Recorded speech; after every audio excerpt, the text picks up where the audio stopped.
मैं अपने माता पिता के पुलिस बैज नंबर को वापस पाने के लिए हर किसी से छुप रहा हूँ, लेकिन मेरी बहन और गर्लफ्रेंड जिन्होंने कसम खाई थी कि वो हमेशा मुझसे प्यार करेगी, उन्हें अभी तक इस बारे में कुछ नहीं पता। वो अभी भी इंतजार कर रही हैं कि मैं उस बेचारे कॉलेज स्टूडेंट से 100 बार माफी मांगूं। उन्होंने सब कुछ बहुत अच्छे से सोचा है।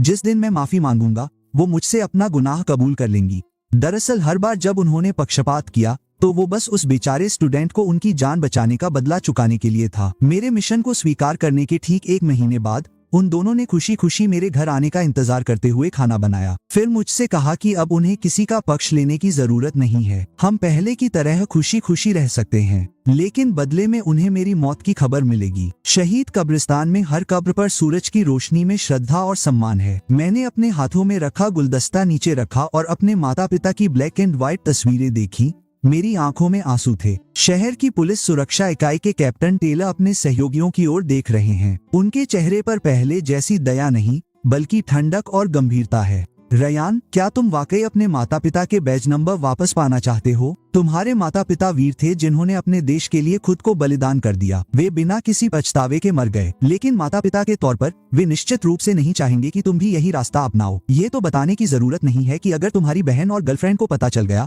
तो वे निश्चित रूप से सहमत नहीं होंगे। कैप्टन टेलर, मैं सबसे बेहतर समझता हूँ। यह सिद्धांत कि देश परिवार से पहले आता है। तुम जानते हो, मैंने हमेशा अपने माता पिता को आदर्श माना है। अपने देश और समाज के लिए अपनी ताकत का योगदान देने के लिए दृढ़ संकल्पित हूँ। तुमने मेरे पुलिस अकादमी आवेदन की समीक्षा में मदद की। तुम मुझे सबसे अच्छी तरह समझ सकते हो। ये शब्द कहते हुए मेरी आवाज दृढ़ है, मेरा चेहरा दृढ़ संकल्प से भरा है। चिंतन के एक पल के बाद कैप्टन टेलर आकार, चूंकि तुम दृढ़ हो इसलिए मैं तुम्हें और अधिक रोकने की कोशिश नहीं करूंगा। अंडरकवर अधिकारियों को गुमनाम रहना होगा। तुम्हारी पूरी वर्तमान पहचान अब इस्तेमाल नहीं की जा सकती। मैं जल्दी से एक नकली मौत का प्रबंध करूंगा ताकि तुम्हारी यह पहचान दुनिया से पूरी तरह से गायब हो जाए। अपने आप को तैयार करो, बस मेरी सूचना का इंतजार करो। मेरी इच्छा पूरी हुई। मेरे दिल का पत्थर आखिरकार गिर गया। मैं इस आदरणीय वरिष्ठ को प्रणाम करता हूँ और फिर धीरे से चला जाता हूँ। घर लौटते हुए आमतौर पर शांत रहने वाले लिविंग रूम में आज खास तौर पर भारी माहौल है। मेरी बहन एम्मा मॉर्गन और मेरी गर्लफ्रेंड सोफी लेन सोफे पर बैठी हैं।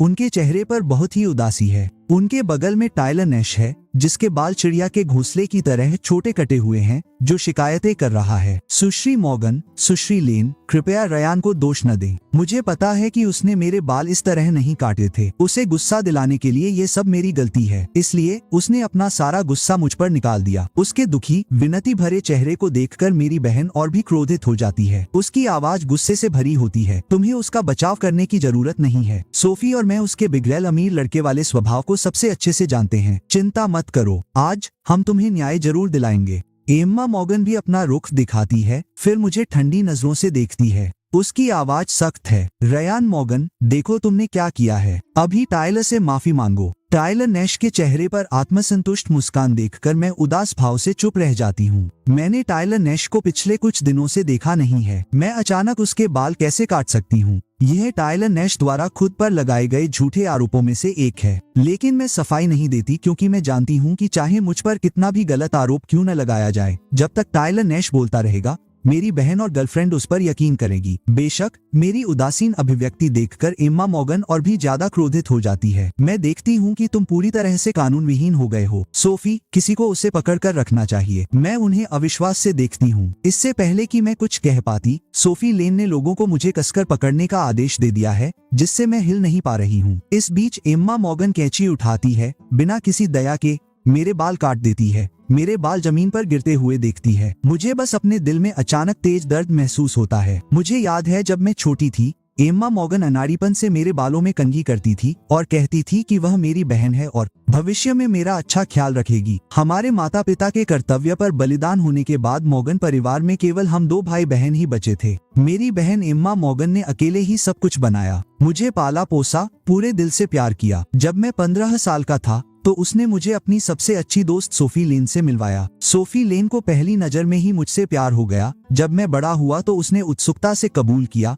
और मेरी आधिकारिक प्रेमिका बन गई। उसके बाद मुझे 2 महिलाएं मिली जो मुझसे बिना शर्त प्यार करती थी। उन्होंने मुझे हर चीज में शामिल किया सिवाय एक चीज के। डर था कि मैं अपने माता पिता की तरह न हो जाऊं। उन्होंने मुझे पुलिस अकादमी में आवेदन नहीं करने दिया, लेकिन मैंने फिर भी उनसे छिपकर पुलिस अकादमी में आवेदन किया। 4 साल की पढ़ाई को छुपाया बस इस उम्मीद में कि एक दिन मैं अपने माता पिता के बैज नंबर वापस पा सकूंगा। अब जब मैं स्नातक हो गया तो मैं झिझकता रहा।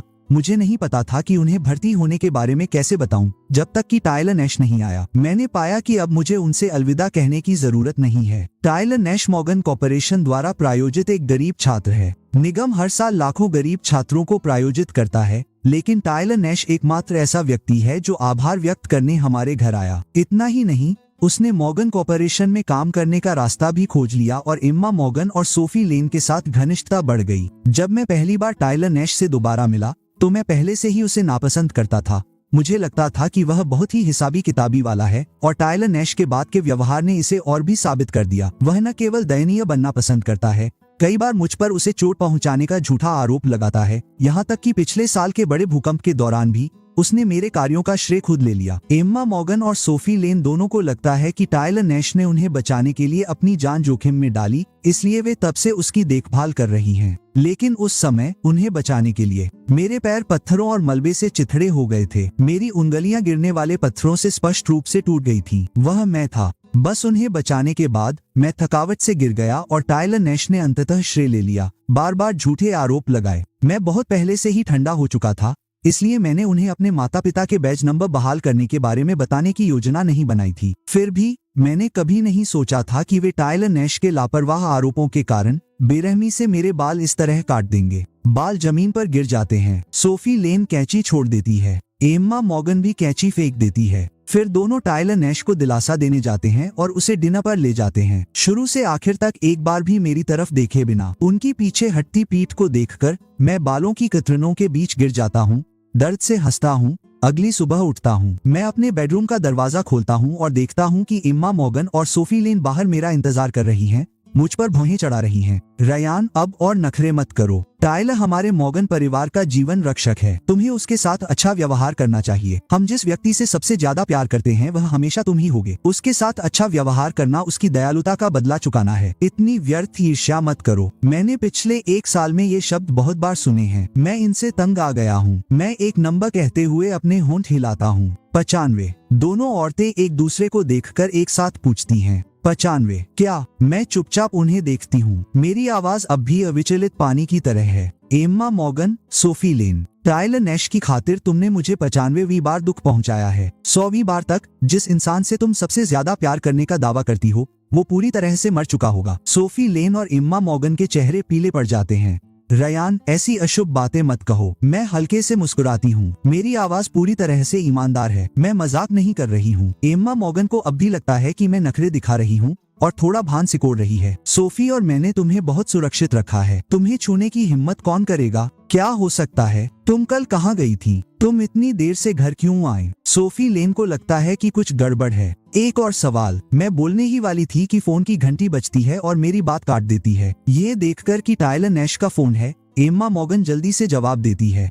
बहुत जल्दी उसकी दुखी आवाज सुनाई देती है। सुश्री मॉर्गन, मैंने रयान को खुश करने के लिए हर संभव कोशिश की, लेकिन वह अभी भी मुझे स्वीकार नहीं करता है, इसलिए मैं केवल जा सकती हूँ। मेरा त्याग पत्र आपकी मेज पर है। मैं आज अपने गृहनगर वापस जा रही हूँ। अलविदा। यह सुनकर दोनों महिलाएं स्थिर नहीं रह पाती हैं। कंपनी की ओर जल्दी से उनकी भागती हुई पीठ को दरवाजे से गायब होते हुए देखती हैं। मैं चुपचाप अपने कमरे में लौटकर खुद का मजाक उड़ाती हूँ। मैं सब कुछ छांटती और व्यवस्थित करती हूँ, फिर एक एक करके सब कुछ कूड़ेदान में फेंक देती हूँ। एम्मा मॉर्गन द्वारा मेरे लिए खरीदे गए उपहार, सोफी लेन द्वारा खरीदी गई जोड़ी की चीजें, हम तीनों की साथ में तस्वीरें। मैं कुछ भी नहीं रखती। पूरा दिन व्यस्त रहती हूँ। शाम तक सोफी लेन और एम्मा मॉर्गन टायलर नैश को वापस ले आती हैं। मुझे देखकर दोनों तुरंत ठंडे चेहरों से डांटती हैं। रयान, तुमने टायलर के घर पर किसी से पेंट क्यों करवाया? उसके पास रहने के लिए कोई जगह नहीं है। तुमने उसे इस्तीफा देने के लिए मजबूर कर दिया है। अगर सोफी और मैंने उसे वापस आने के लिए न मनाया होता, वह वास्तव में अपने गृहनगर वापस चला गया होता। कब तक परेशान करना बंद करोगे? तुम पहले बहुत आज्ञाकारी और समझदार हुआ करते थे।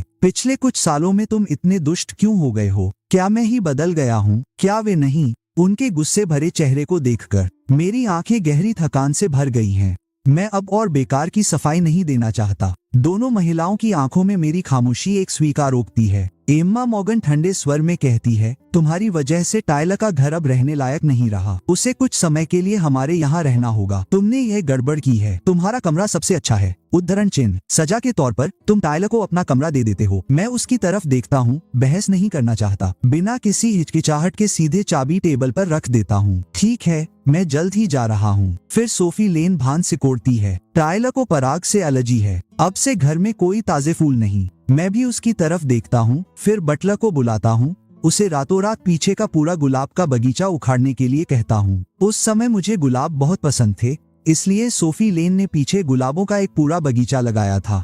अब जब मैंने उससे रिश्ता तोड़ने का फैसला कर लिया है, तो हमारे प्यार के ये सबूत उखाड़ने ही थे। खैर, इतना सब करने के बाद भी दोनों संतुष्ट नहीं हैं। आगे कहते हैं, टायलर को हल्की नींद आती है। उसे शोर पसंद नहीं। मिमी बहुत शोर करती है। अब से तुम उसे बाहर नहीं जाने दोगे। मिमी वो बिल्ली है जो उन्होंने मुझे सालों पहले दी थी। मुझे खुश करने के लिए वो लंबे समय से मेरी साथी रही है। उद्धरण चिन्ह। 2 घंटे बाद पालतू जानवरों की एजेंसी के कर्मचारी आते हैं। मैं उस बिल्ली को विदा करता हूँ जिसे मैंने 5 साल पाला है। मेरा आज्ञाकारी रवैया देखकर सोफी लेन और इम्मा मॉर्गन दोनों को लगता है कि कुछ गड़बड़ है। मैं कुछ नहीं समझाता। अकेले ऊपर जाकर नए खाली कमरे को देखकर मुझे एक अवर्णनीय राहत महसूस होती है। चूंकि मैं वैसे भी जल्द ही जा रहा हूँ, इसलिए इन चीजों को साफ करना जरूरी था। मैं अपने पीछे कोई निशान नहीं छोड़ना चाहता। देर रात लगातार दस्तकें सन्नाटे को तोड़ती हैं। जागा हुआ, मैंने अभी अभी टायलर नैश को देखने के लिए दरवाजा खोला। उसने हाथ उठाया। अपनी कलाई पर बंधी हुई लग्जरी लिमिटेड एडिशन घड़ी दिखा रहा है।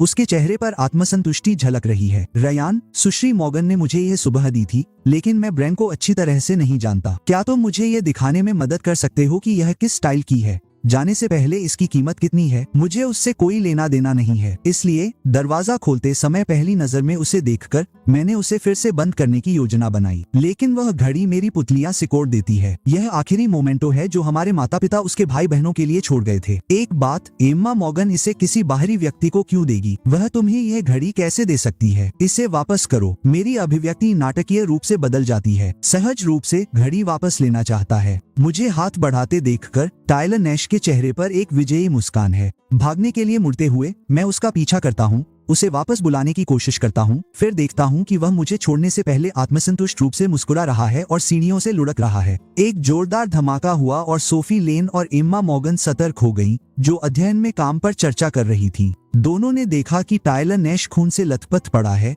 उसे होश नहीं है। उनके चेहरे डरे हुए हैं। सोफी लेन नीचे दौड़ती है और उसे गले लगाती है। टायलर, उठो, उठो। एम्मा मॉर्गन ने सीधे मेरा हाथ पकड़ लिया, जोर से सवाल करते हुए। मुझे पता था कि तुम कल केवल आज्ञा मानने का नाटक कर रहे थे। टायलर को धमकाने के तरीके खोजने के लिए मुड़कर, रयान मॉर्गन, तुमने वाकई मुझे निराश किया है। टायलर नैश की चोटें गंभीर हैं। देरी करने का समय नहीं है। दोनों उसे जल्दी से अस्पताल ले जाते हैं। जाने से पहले वे मुझे जबरदस्ती घसीटते हुए ले जाते हैं और टायलर नैश से तुरंत माफी मांगते हैं। टायलर नैश को सर्जरी के लिए ले जाया जा रहा था, तभी एक नर्स ऑपरेटिंग रूम से बाहर भागती है। मरीज का बहुत अधिक खून बह गया है, जिसका रक्त प्रकार RH नेगेटिव है। लगभग तुरंत एम्मा मॉर्गन और सोफी लेन ने मेरे हाथ पकड़ लिए। मेरा दिल गुस्से से जल रहा था और उन्होंने निर्णायक रूप से मेरे हाथ खींच लिए। मैं दान नहीं करूंगा। मुझे उसे खून क्यों देना चाहिए? उसका गिरना खुद ब खुद हुआ था। दोनों मेरे कारण गुस्से में जल उठे। एम्मा मॉर्गन ने घड़ी उतार दी और उसे धमकी भरे अंदाज में ऊपर उठा लिया। रयान मॉर्गन, अगर तुम नहीं जाओगे तो मैं टायलर से माफी मांगने के लिए ये घड़ी तोड़ दूंगा। अगर तुम नहीं जाओगे, अगर टायलर को कुछ हो गया तो हम अपनी सगाई तोड़ देंगे। दोनों एक साथ एक खुद ब खुद साजिशकर्ता के लिए बोलते हैं, अपना असंतोष जाहिर करते हैं। मुझे ऐसा लगता है जैसे बिजली गिर गई हो। मेरी छाती ज़ेड पत्थरों से भर गई है। लंबे समय तक सांस नहीं ले पा रहा हूँ। दर्द लगभग विस्फोटक है। मैं इम्मा मॉर्गन को घूरता हूँ। घुटन हो रही है। तो तुमने वाकई उसे हमारे माता पिता की याद दिला दी। फिर मैं सोफी लेन को देखता हूँ। मेरी आंखें डरावनी तरह से लाल हो गई हैं। तो तुम्हारे दिल में हमारी सालों की भावनाएं एक टायलर नैश के लायक भी नहीं हैं। मेरे शब्दों से दोनों महिलाएं चुप हो जाती हैं। उनके बोलने से पहले मैं अचानक एम्मा मॉर्गन के हाथ से घड़ी छीन लेता हूँ। शब्द दर शब्द तुम दोनों को अच्छी तरह याद है। ये 96वीं बार है। अंत में मैं 600 सीसी रक्त दान करता हूँ। वार्ड से निकलने से पहले काफी देर आराम करता हूँ। मेरे पैर जेली की तरह कमजोर हैं। सहारे की जरूरत है। एम्मा मॉर्गन और सोफी लेन मुझे जाने नहीं देते। टायलर नैश के उठने तक इंतजार करने पर जोर देते हैं ताकि वो आराम महसूस करें। मैं अगली सुबह तक अस्पताल से नहीं निकलता। मैं सीढ़ियों से नीचे उतरते समय रेलिंग को धीरे धीरे पकड़ता हूँ। चौराहे पर पहुँचते ही टायलर नैश का संदेश मिलता है। बिना किसी सफाई के गलत आरोप लगना कैसा लगता है? रयान मॉर्गन, तुम मुझे इस जन्म में कभी नहीं हरा सकते। वे तुम्हारे पक्ष में नहीं हैं। तुम्हें बहुत दर्द हो रहा होगा, है ना? कोई बात नहीं, मैंने तुम्हारे लिए एक सरप्राइज गिफ्ट तैयार किया है, उसे स्वीकार करना न भूलें। सरप्राइज? उसके पहले के मजाक और चालों को याद करके मेरा दिल बैठ जाता है। टैक्सी बुलाने के लिए हाथ पर सुई के निशान को छूता हूँ, तभी एक तेज रफ्तार कार सीधे मेरी तरफ आती है। मैं समय रहते बच नहीं पाता। मेरा पूरा शरीर एक कटी हुई पतंग की तरह कई मीटर दूर उड़ रहा है। मेरे पूरे शरीर में दर्द फैल रहा है, जिससे मुझे ऐसा लग रहा है जैसे मैं टूट गया हूँ। मेरी चेतना धुंधली और भ्रमित हो गई है। मैं कोमा में हूँ। मुझे ऐसा लगता है कि कोई मुझे ऑपरेटिंग रूम में ले जा रहा है। शोरगुल वाली आवाजें मेरे चारों ओर हैं।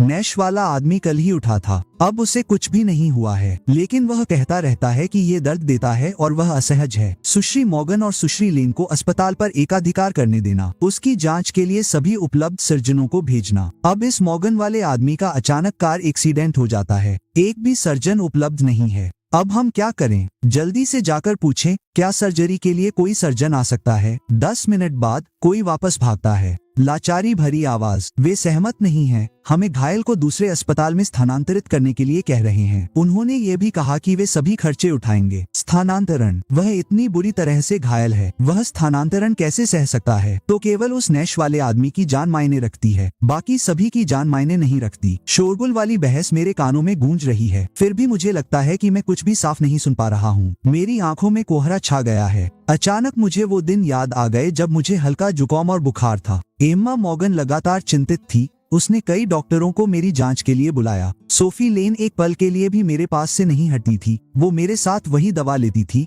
बस मुझे खुश रखने के लिए। लेकिन वो सब बहुत बहुत पहले की बात है। अब मैं जिंदगी और मौत के बीच फंसा हुआ हूँ। मेरे साथ कोई नहीं है, एक भी डॉक्टर नहीं। मेरी पलकें भारी हो जाती हैं जैसे शीशे से भरी हो। मेरी प्रतिरोध करने की इच्छा धीरे धीरे खत्म होती जा रही है और फिर मैं पूरी तरह से बेहोश हो जाता हूँ। मैं बस एक अस्पष्ट वाक्य छोड़ता हूँ। 97वीं बार जब मैं उठता हूँ तो मुझे पछतावे से भरे 2 चेहरे दिखाई देते हैं। एम्मा मॉर्गन मेरी पीठ सहलाती है। उसकी आवाज में माफी है। रयान, मुझे माफ करना, हमें नहीं पता था कि तुम्हारा कार एक्सीडेंट हो गया है। सोफी लेन मेरे लिए एक कप गर्म पानी लाती है। उसकी आंखों में दर्द छलकने वाला है। जब तुम गए थे तो क्या तुम ठीक नहीं थे? तुम्हें टक्कर कैसे लगी? एक्सीडेंट से पहले मिले मैसेज याद आ रहे हैं? मैंने अभी अभी आंखें खोली हैं। वॉयस हॉर्स टायलर नैश का मतलब है कि यह सब टायलर नैश का ही किया धरा था। एम्मा मॉर्गन और सोफी लेन दोनों तुरंत ही उदास हो जाते हैं। रयान, तुम टायलर पर अभी भी झूठ क्यों बोल रहे हो? वह पहाड़ों का एक जवान आदमी है। वह ऐसा कुछ कैसे कर सकता है? यह सही है। टायलर अभी भी अस्पताल में भर्ती है। उसके पास तुम्हें नुकसान पहुंचाने का समय कैसे होगा? उनके बिल्कुल भरोसेमंद हाव भाव देखकर मैं शब्दों को बर्बाद नहीं करना चाहता। मैं अपनी आंखें बंद करता हूँ। आवाज थकान से भरी होती है। मैं थक गया हूँ, कृपया चले जाओ। समझाने के लिए और कुछ नहीं है। दोनों मेरे पीले रंग को देखते हैं, आखिरकार अपने शब्दों को निगल जाते हैं। वे एक के बाद एक वार्ड से बाहर निकलते हैं। कुछ मिनट बाद टेबल पर रखा मेरा फोन बजता है। रयान, यहाँ सब कुछ व्यवस्थित हो गया है। हम लगभग 1 हफ्ते में प्रस्थान करेंगे। समझ गया। मैं संगठन के आदेशों का पालन करता हूँ। किसी भी समय जाने के लिए तैयार हूँ। जैसे ही मैं बोलना समाप्त करता हूँ, दरवाजा खोला जाता है। एम्मा मॉर्गन और सोफी लेन अंदर आते ही भौहें चढ़ा लेते हैं। शक से भरे चेहरे मेरी तरफ देख रहे हैं। किस लिए जा रहे हो? कहाँ जा रहे हो? मैं शांति से फोन रख देता हूँ। मैं डिस्चार्ज के बारे में पूछ रहा था। तुम वापस क्यों आ गए? सोफी लेन अपनी कार की चाबियां भूल गई और पूछना चाहती है, लेकिन एक नर्स दौड़कर आती है और उसे बुला लेती है। सुश्री मॉर्गन, सुश्री लेन, श्री नैश ने अभी अभी उल्टी की है। उनकी पीठ को बिना रुके जाते हुए देखता हूँ। मैं चुपचाप हंसता हूँ। बाद के दिनों में दोनों महिलाएं कम ही दिखाई देती हैं। कभी कभार मिलने आती भी हैं तो बस एक पल के लिए बैठ जाती हैं। उन्हें जाने के बहाने मिल जाते हैं। मुझे पता है कि वे अभी भी टायलर नैश का ख्याल रख रही हैं। आखिरकार हर दिन मुझे वीडियो में तरह तरह की तस्वीरें मिलती हैं। वह एम्मा मॉर्गन को भेजता है जो खुद उसके लिए चिकन सूप बनाती है। सोफी लेन उसे खिलाने के लिए हर चम्मच को ठंडा करती है। उसे खुश करने के लिए लिमिटेड एडिशन प्लेयर शूज खरीदे। आधे से ज्यादा वार्ड भर गया। मैं चुपचाप देखता हूँ, एक भी मैसेज का जवाब नहीं देता। मैं किसी को अलविदा नहीं कहता। अस्पताल से अकेले निकल रहा हूँ। पासवर्ड डालते ही दरवाजे पर पहुँचता हूँ। अचानक एक ट्रक मेरे पीछे रुकता है। 4 नकाबपोश लोग मुझे डंडे से बेहोश कर देते हैं। पता नहीं कितनी देर बाद मैं आंखें खोलता हूँ और टायलर नैश को देखता हूँ। वह स्क्रीन पर कुछ देर के लिए दबाता है और घमंड से भरे चेहरे से देखता है। अच्छा हुआ तुम जाग गए। मैंने अभी अभी सुश्री लेन और सुश्री मॉर्गन को मैसेज भेजा था कि तुम्हें और मेरे सहकर्मी को किडनैप कर लिया गया है। श्री मॉर्गन, अंदाजा लगाओ कि उन्हें सबसे ज्यादा किसकी परवाह है। यह सुनकर मैं टायलर नैश को घूरता हूँ। सचमुच उससे पूछना चाहता हूँ कि वह ये बोरिंग गेम क्यों खेलता रहता है, लेकिन मेरे मुंह पर कपड़ा बंधा हुआ है। मैं एम के अलावा कोई आवाज नहीं निकाल पा रहा हूँ। मेरा शरीर ठीक नहीं हो पाया है। मेरे शरीर पर लगी बेड़ियों से तो मैं बच भी नहीं सकता। कुछ मिनट बाद पीछे की सीट पर बैठे अपहरणकर्ता अपने चेहरे ढके हुए हैं। टायलर नैश को कार में ले जाकर बांध देते हैं। दरवाजा खुलता है। मैं सामने एक तेज बहती नदी और कुछ दूर पर हमारी तरफ आती कई स्पोर्ट्स कारें देखता हूँ। एम्मा मॉर्गन और सोफी लेन के बाहर निकलते ही टायलर नैश के चेहरे पर तुरंत दयनीय भाव आ जाता है। अपहरणकर्ताओं ने चाकू निकालकर हमारी गर्दन पर तान दिया। क्या तुम पैसे लाए हो? सोफी लेन ने किसी को जमीन पर 1 दर्जन से ज्यादा डिब्बे फेंकने को कहा। चेहरे पर उदासी थी। 30 मिलियन जैसा तुमने मांगा था, 1 पैसा भी कम नहीं। उन्हें जाने दो। अपहरणकर्ता एक दूसरे को देखते हैं और ठंडी सांस लेते हैं। हमारी शर्त है कि प्रति व्यक्ति 30 मिलियन। केवल एक व्यक्ति को बचाया जा सकता है। तुम चुनो। ठंडी हवा में मैं हमारे सामने देखता हूँ। दोनों महिलाओं के चेहरे बेहद बदसूरत हो गए हैं। एम्मा मॉर्गन अपने गुस्से को रोक नहीं पाती,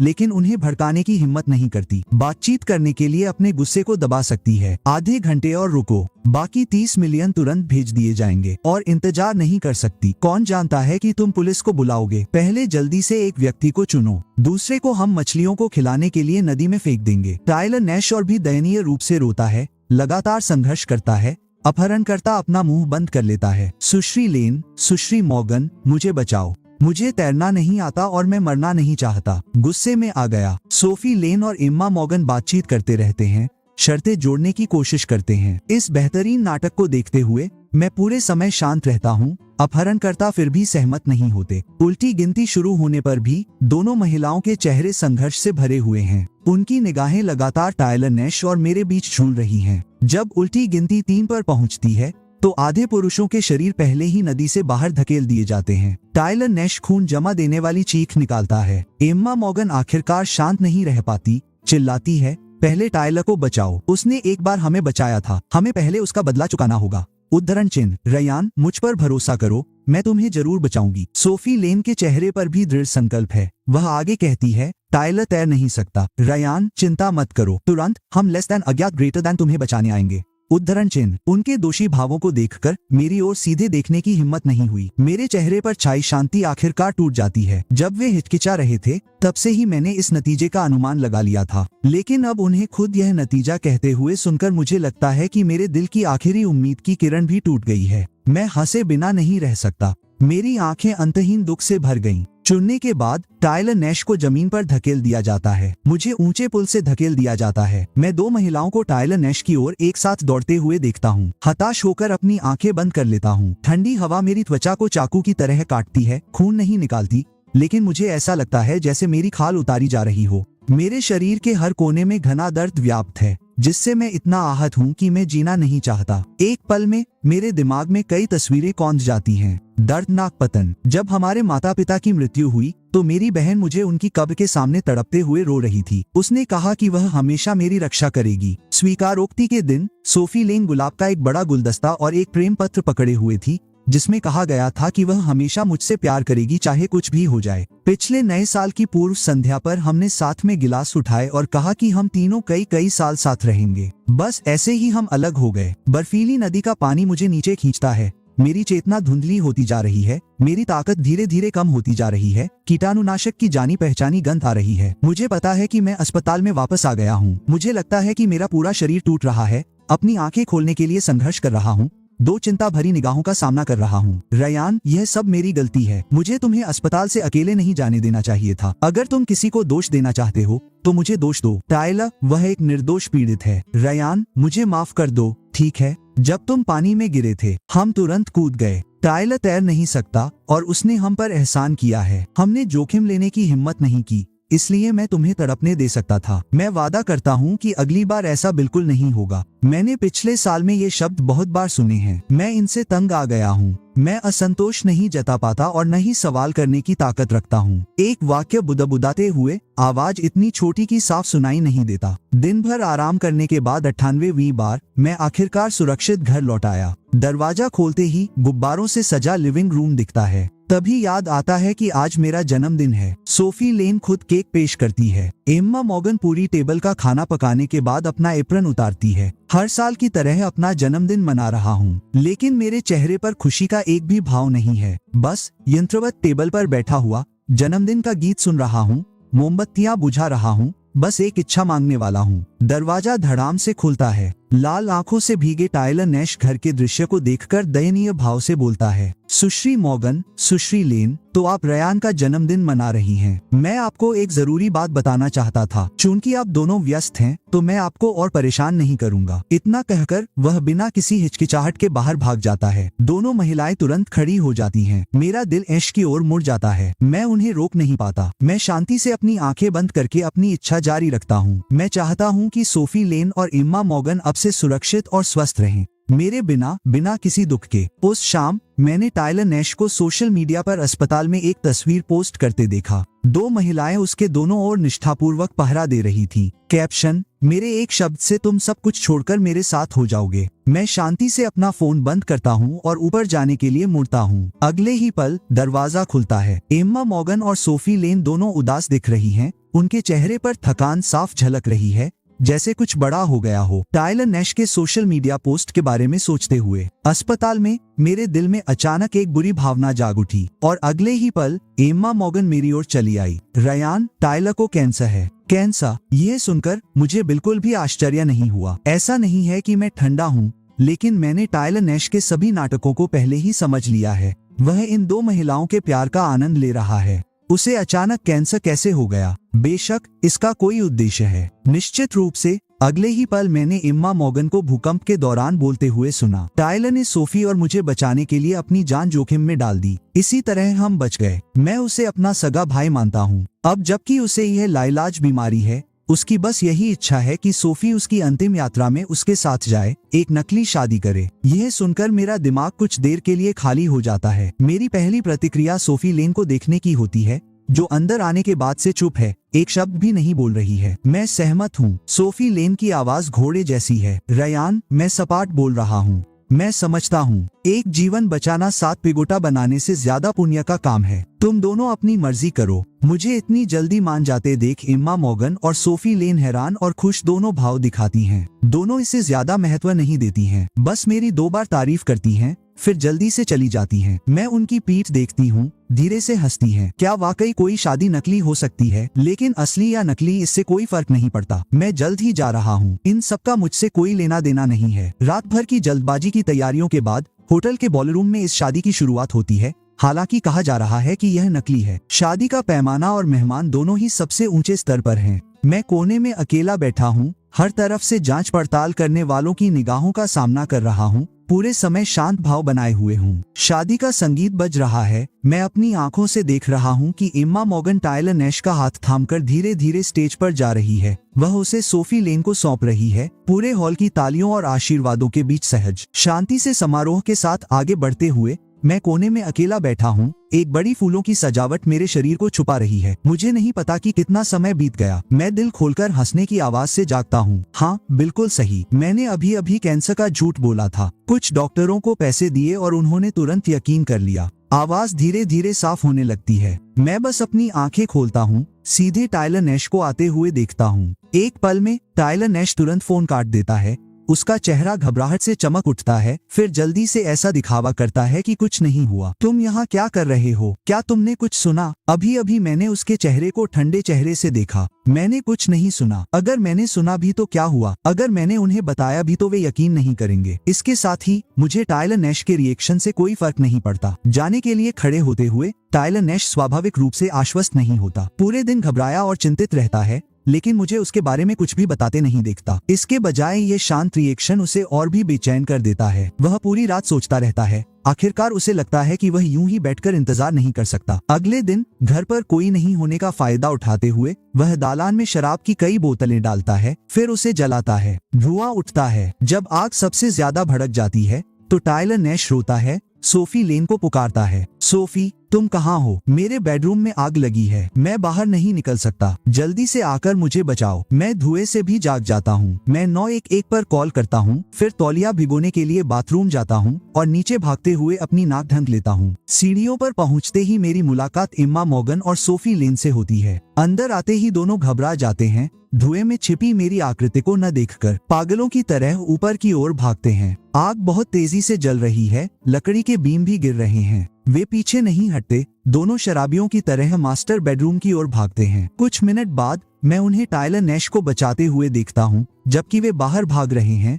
मेरी उंगलियां अनजाने में मुट्ठी में भींच जाती हैं। मेरा बेडरूम सीढ़ियों के ठीक बगल में है, लेकिन शुरू से आखिर तक दोनों एक दूसरे की ओर देखते तक नहीं, जैसे वे भूल गए हों। मैं अभी भी घर में हूँ। आग बुझाने के लिए दमकल कर्मी तुरंत पहुँचते हैं, साथ ही कारण भी बताते हुए 4 शब्द सुनते हैं। जानबूझकर आग लगाना। टायलर नैश सोफी लेन की बाहों में लिपटा हुआ लगातार रो रहा है, अपना सिर उठाता है, आंखें लाल, चेहरा हताश मेरी ओर देखता है। रयान, मुझे पता है कि सुश्री लेन से मेरी शादी तुम्हें दुखी करती है, लेकिन मैं बस अपनी इच्छा पूरी करना चाहता था। अगर तुम नहीं चाहते तो शादी रद्द हो सकती है। तुमने मुझे कमरे में बंद करके मुझे जलाकर मारने की कोशिश क्यों की? एक पल में सभी हैरान और भ्रमित निगाहें मुझ पर आ गईं। मेरा दिल बैठ गया। मैंने सिर उठाकर सफाई दी, लेकिन एम्मा मॉर्गन ने मुझे एक जोरदार तमाचा जड़ दिया। मैंने सोचा था कि तुम स्वार्थी हो, उम्मीद नहीं थी कि तुम इतने पागल हो जाओगे। तुम इतना बड़ा अपराध कर सकते हो। रयान, क्या तुम भूल गए हो कि हमारे माता पिता ने हमें ईमानदार और सम्मानित इंसान बनना सिखाया था? क्या तुम उनके लायक हो?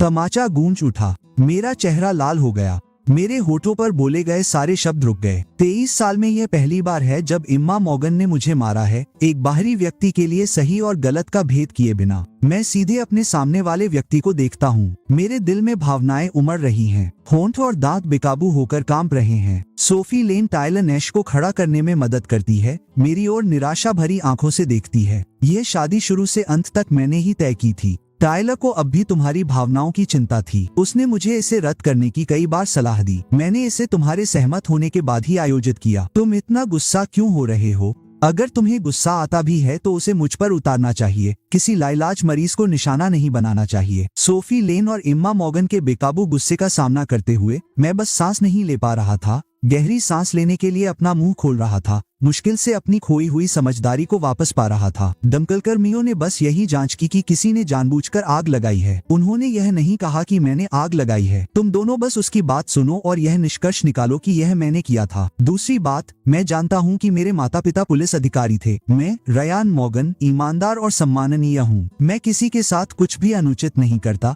नैतिकता और नैतिकता के खिलाफ कुछ भी नहीं करता। तीसरी बात, मुझे इस बात से कोई फर्क नहीं पड़ता कि शादी असली है या नकली। लाइलाज बीमारी के बारे में मुझे शब्द दर शब्द समझाते हुए गुस्से से अंधे होकर एम्मा मॉर्गन और सोफी लेन दोनों धीरे धीरे शांत हो जाते हैं। लाइलाज बीमारी सुनकर टायलर नैश लगातार घबराता रहता है, डरता है कि उन्हें सच्चाई पता चल जाएगी। उसका शरीर गिर जाता है। अचानक हुई इस घटना से वे अफरा तफरी में पड़ जाते हैं। जाने से पहले मेरी सफाई सुनने का समय नहीं होने पर एम्मा मॉर्गन ने नौकर को बुलाया। आवाज दिसंबर के ठंड से भी ठंडी थी। युवा मालिक को साउथ हिल्स विला में तब तक के लिए बंद कर दिया जब तक वह टायलर से माफी नहीं मांग लेता। मेरी इजाजत के बिना कोई उसे बाहर नहीं जाने देगा। उनकी पीठ को जाते हुए देखकर मैंने अपनी आंखें खोली और 99वीं बार सिर्फ एक वाक्य बोला। विला में 5 दिन बंद रहा।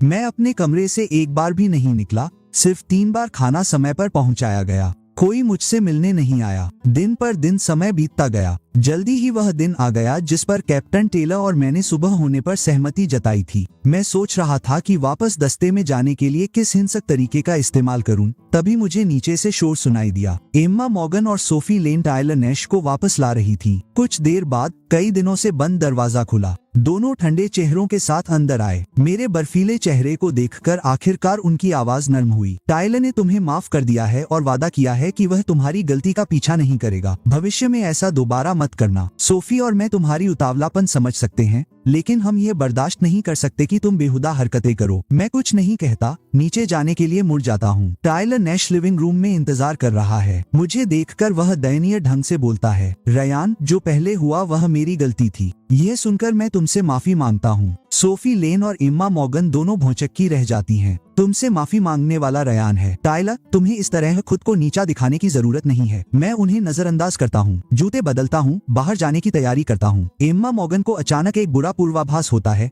वह मुझे जल्दी से वापस खींचती है। तुम बाहर क्यों जा रहे हो? मैं मुड़कर उसकी तरफ देखता हूँ, उपहासपूर्ण मुस्कान के साथ। आज हमारे माता पिता की पुण्यतिथि है। क्या तुम भूल गए? पहाड़ पर हवा तेज है, मेरे कपड़े उड़ रहे हैं। मैंने अपने हाथों में गुलदाउदी का गुलदस्ता रखा, कब्र के सामने कई बार जोर से झुककर देखा। मेरे माथे से खून बह रहा था। सोफी लेन और एम्मा मॉर्गन दोनों कुछ अनिच्छुक महसूस कर रही हैं। मुझे जल्दी से ऊपर खींच रही हैं।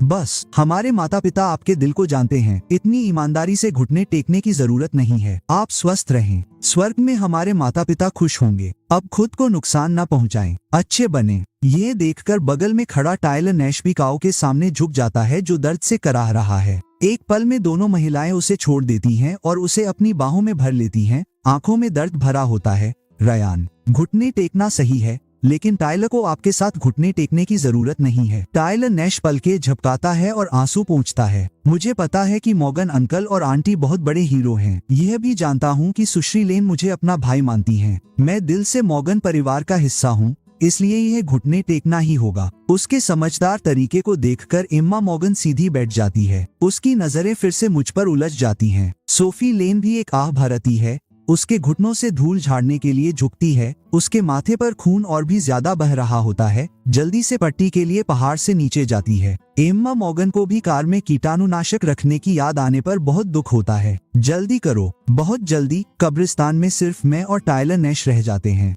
दूसरों के बिना टायलर नैश अब कमजोर होने का नाटक नहीं करता। घमंड से रयान मॉर्गन को उकसाना शुरू कर देता है। दो औरतें जो तुम्हें सबसे ज्यादा प्यार करती हैं। अब बस मेरी सुनो। क्या तुम असहनीय पीड़ा झेल रहे हो? तो क्या हुआ अगर तुम एक अमीर जवान मालिक हो, फिर भी मुझसे हार रहे हो? मैं ध्यान नहीं देता। आग में कागज फेंकना, धीरे से बोलना। माँ, पिताजी, मैंने तुम्हारी वसीयत विरासत में लेने का फैसला किया है। अब से मैं इस दुनिया में नहीं रहूंगा, लेकिन मुझे विश्वास है कि तुम मेरी पसंद को जरूर समझोगे। धमाका। टायलर नैश ने धधकती आग को लात मार दी। चिंगारियां उड़ती हैं, मेरे हाथ जल जाते हैं और लाल धब्बे पड़ जाते हैं। मैं अब और नहीं रुक सकता। उसे जोर से थप्पड़ मारने के लिए आगे बढ़ता हूँ। टायलर नैश, क्या तुम बीमार हो? मैं तुम्हें चेतावनी दे रहा हूँ, मुझे उकसाना बंद करो, नहीं तो मैं तुम्हारे किए हुए सब कुछ उजागर कर दूंगा। टायलर नैश को मुझसे सीधे वार की उम्मीद नहीं थी। गुस्से के बाद ठंडी हंसी आती है। आगे बढ़ो और खुलासा करो। मैं तुमसे कह रहा हूँ, तुम चाहे कुछ भी कहो, वे यकीन नहीं करेंगे। इस बारे में वह गलत नहीं है, इसलिए इस बार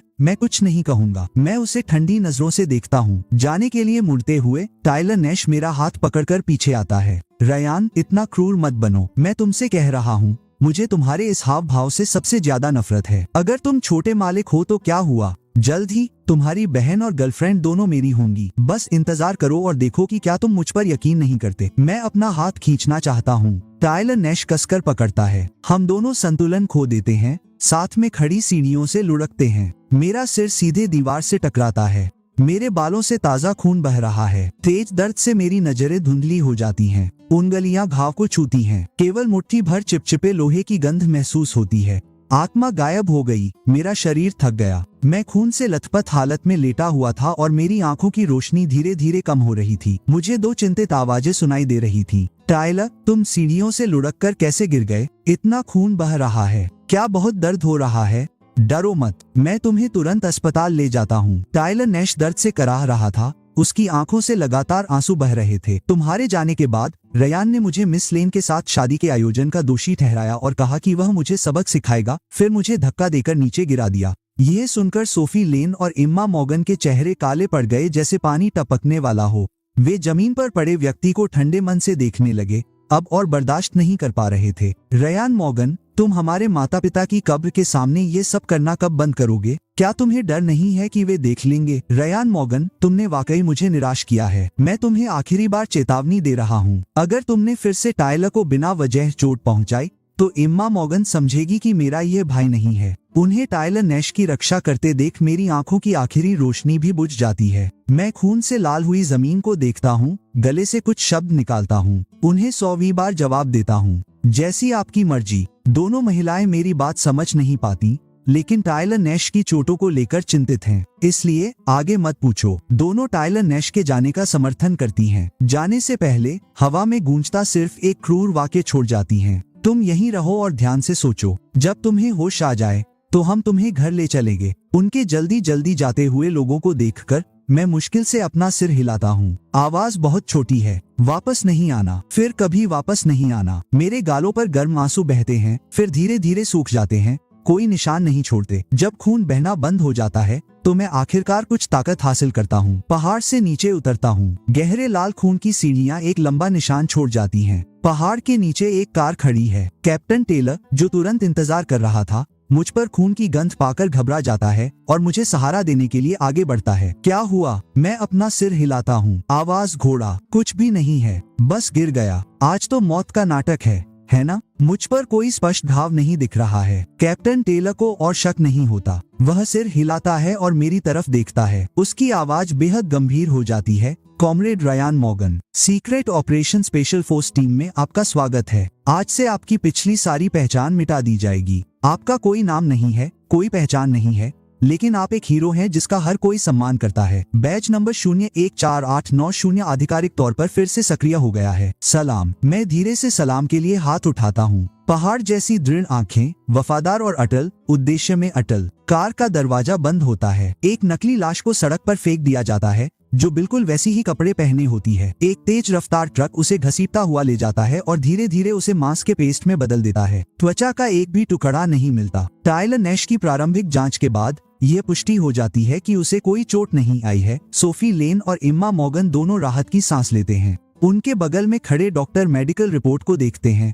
आवाज में उलझन होती है क्योंकि कोई घाव नहीं है। फिर इतना खून क्यों? क्या घटनास्थल पर कोई और घायल हुआ था? यह सुनकर दोनों महिलाओं के मन में मेरी तस्वीर उभरी। मैं खून से लथपथ पड़ा था, पलकें झपक रही थी, लेकिन टायलर नैश के शब्दों ने इस विचार को तुरंत मिटा दिया। मेरे गिरने के बाद रयान ने प्लाज्मा का एक बैग उठाया और उसे जमीन पर गिरा दिया। मैं भी गिर गया, खून रह गया। फिर डॉक्टर उसे हैरानी से देखता है। वह खंडन करने ही वाला था कि इम्मा मॉर्गन उदास चेहरे के साथ सिर हिला रही है। वह वाकई ऐसा पहली बार नहीं कर रहा है। टायलर, चिंता मत करो, मैं तुम्हें न्याय जरूर दिलाऊंगा। टायलर नैश भावुक होकर आंसू बहाता है। सोफी लेन उसके शरीर पर चोट के निशानों को धीरे से सहलाती है, लगातार उसे दिलासा देती है। उसके आराम करने के बाद दोनों महिलाएं वार्ड से बाहर निकलती हैं। दरवाजे पर इंतजार कर रहे डॉक्टर ने उन्हें रोका। महिलाओं, मैंने इस मरीज के खून की जांच की है। यह प्लाज्मा नहीं है, यह इंसानी खून है। मेरा सुझाव है कि आप जल्दी से दूसरे घायल व्यक्ति को जांच के लिए ले आएं। जटिलताओं से बचना बेहतर है। इतना खून प्लाज्मा नहीं, टायलर नैश का भी नहीं। क्या यह वाकई रयान मॉर्गन का हो सकता है? दोनों महिलाओं के दिल बैठ गए। वे टायलर नैश से पूछने जा रही थीं कि आखिर हुआ क्या था। उन्होंने उस आदमी को सुना जो सो गया था, हंस रहा था। उसकी आवाज में खुशी थी। तुम नहीं जानती कि वह कितना दुखी था। मैंने उसे एक कुत्ते की तरह धोखा दिया था। कुछ दिन पहले जब मैंने आग लगाई थी तो उसे थप्पड़ मारा गया था। कई दिनों तक बंद रखा गया था। आज वह इतना गिरा कि उसका सिर फट गया और खून बहने लगा। किसी ने उसकी परवाह नहीं की। क्या तुम्हें लगता है कि उसकी मौत कब्रिस्तान में हुई थी? धमाका, दरवाजा लात मारकर खोला गया। टायलर नैश डर से कांप रहा था। फोन जमीन पर गिर गया। वह दोनों महिलाओं को वापस आते देखता है। दिमाग खाली है। सिस्टर मॉर्गन, सिस्टर सोफी, तुम वापस क्यों आई? दोनों महिलाओं के चेहरे काले हैं, मानो उनसे पानी टपकने वाला हो। इम्मा मॉर्गन उसके पास पहुंची और उसे ऊपर खींचते हुए जोर से सवाल किया, आग तुमने लगाई? खून रयान का था, तुमने झूठ क्यों बोला? उद्धरण चिन्ह। सोफी लेन की आंखों में काले बादल छा गए। पहले जैसी कोमलता नहीं रही। हमने तुम्हारे साथ अच्छा व्यवहार किया, तुमने रयान को झूठ में क्यों फंसाया? भारी दबाव में टायलर नैश घबरा गया, फिर भी अनजान बनने का नाटक करता रहा। तुम किस बारे में बात कर रहे हो? मैं ऐसा कैसे कर सकता हूँ? एक बार शक पनप जाए तो वह जंगली घास की तरह बढ़ता ही जाता है। हाल ही में हुई सारी बातें याद करके दोनों महिलाएं एक दूसरे को देखती हैं। एक दूसरे की आंखों में शक देखकर और सामने खड़े दयनीय चेहरे को देखकर सोफी लेन को अब हमदर्दी नहीं होती। नर्स को बुलाकर पूरे शरीर की जांच का समय दिया जाता है। सबसे पहले ऑन्कोलॉजी की जांच होती है। टायलर नैश का चेहरा तुरंत पीला पड़ जाता है। वह बार बार सिर हिलाता है। उसकी आवाज में इनकार भरा होता है। सिस्टर सोफी, मैं ठीक हूँ, जांच की कोई जरूरत नहीं है। अगर तुम्हें मेरी चिंता है तो जांच के लिए होमोनी अस्पताल चलते हैं। तुरंत उसका घबराया हुआ चेहरा इम्मा मॉर्गन को जगाता है। वह उसे गौर से देखती है, लगभग दांत पीसती है। शुरुआती कैंसर की जांच कहीं भी हो सकती है ना? हार्मनी अस्पताल में ही क्यों? क्या यह अस्पताल नहीं कर सकता? टायलर नैश के होंठ लगातार कांप रहे हैं, पर वह एक शब्द भी नहीं बोल पा रहा है। आंसू मोतियों की तरह बह रहे हैं,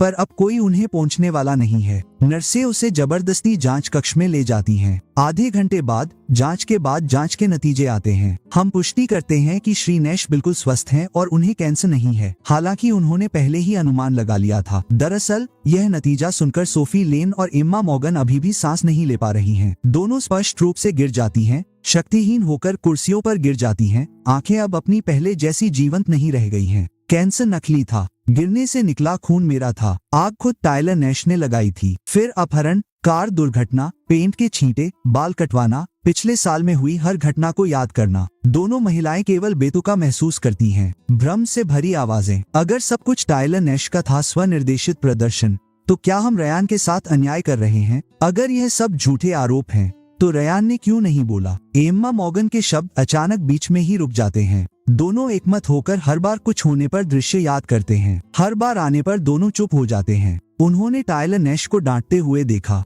आहत होते हुए। क्या वाकई दुनिया में इतने सारे संयोग हैं? यह सोचकर सोफी लेन अचानक घबरा जाती है। वह समय देखने के लिए अपना फोन निकालती है। देखती है कि शाम के 5 बजे बज चुके हैं। कब्रिस्तान से निकले उन्हें 5 घंटे हो गए हैं। इस दौरान मैंने एक भी कॉल, एक भी मैसेज नहीं किया है। क्या रयान मॉर्गन गंभीर रूप से घायल और बेहोश हो सकता है, या वास्तव में गुस्से में हो सकता है? उनसे बात नहीं करना चाहता। एम्मा मॉर्गन भी तनाव में आ जाती है। मुझसे संपर्क करने की जल्दी करती है, लेकिन लगातार 10 से अधिक बार कॉल करती है। दूसरी तरफ से हमेशा बंद रहता है। 28वें कॉल तक सोफी लेन आखिरकार शांत नहीं बैठ पाती है। पार्किंग स्थल की ओर जाने के लिए खड़ी होती है। एम्मा मॉर्गन उसका पीछा करती है। दोनों पहले विला वापस आते हैं, जहाँ से खबर आती है, बटलर, उसने मुझे पूरे दिन नहीं देखा। उनके दिल की धड़कनें तेज हो गईं। घबराते हुए वे कब्रिस्तान की ओर भागे। बीच रास्ते में उन्हें पुलिस का फोन आया। सुश्री मॉर्गन, हमने अपहरण के मामले में संदिग्धों को पकड़ लिया है। उन्होंने कबूल किया है कि इस अपहरण का संचालन टायलर नैश नाम के किसी व्यक्ति ने किया था। क्या आपके पास शिनाख्त के लिए स्टेशन आने का समय है? सोफी लेन और एम्मा मॉर्गन के लिए ये खबर किसी साफ दिन में बिजली गिरने से कम नहीं है। उन्हें उम्मीद नहीं थी कि टायलर नैश इतना पागल होगा। उन्होंने उस पर इतना भरोसा और प्यार किया था। वह ऐसी विभाजनकारी हरकतें क्यों करेगा? एम्मा मॉर्गन स्टीयरिंग व्हील को जोर से थपथपाती हैं। उनके दिमाग में बस एक ही ख्याल है, टायलर नैश के साथ हिसाब किताब बेचने के लिए अस्पताल वापस जाना है। हालांकि सोफी लेन भी गुस्से में है, लेकिन वह बुनियादी समझदारी बनाए रखती है। पहले रयान को खोजो, बहुत ठंड है, मुझे उसकी सुरक्षा की चिंता है। एम्मा मॉर्गन जोर से सिर हिलाती है। घने अंधेरे में तेजी से आगे बढ़ती है। बाहर बादलों की चोटी पर रोशनी दिन की तरह रुक रुक कर चमक रही है। पुलिस सायरन लगातार बज रहा है, जिससे एम्मा मॉर्गन और सोफी लेन परेशान है। पुलिस टेप देखकर दोनों को एहसास हुआ कि कुछ हुआ है। गाड़ी पार्क करने के बाद वे दौड़कर वहां पहुंचे कि क्या हुआ है। पास पहुंचने से पहले ही पुलिस ने उन्हें रोक लिया। आगे एक कार एक्सीडेंट हुआ है। पुलिस जांच कर रही है। यह सड़क अस्थायी रूप से बंद है, कृपया वापस मुड़ें। एक एक शब्द सोफी लेन और एम्मा मॉर्गन के कानों में गूंज रहा था। दोनों महिलाएं एक जगह जमी हुई थीं।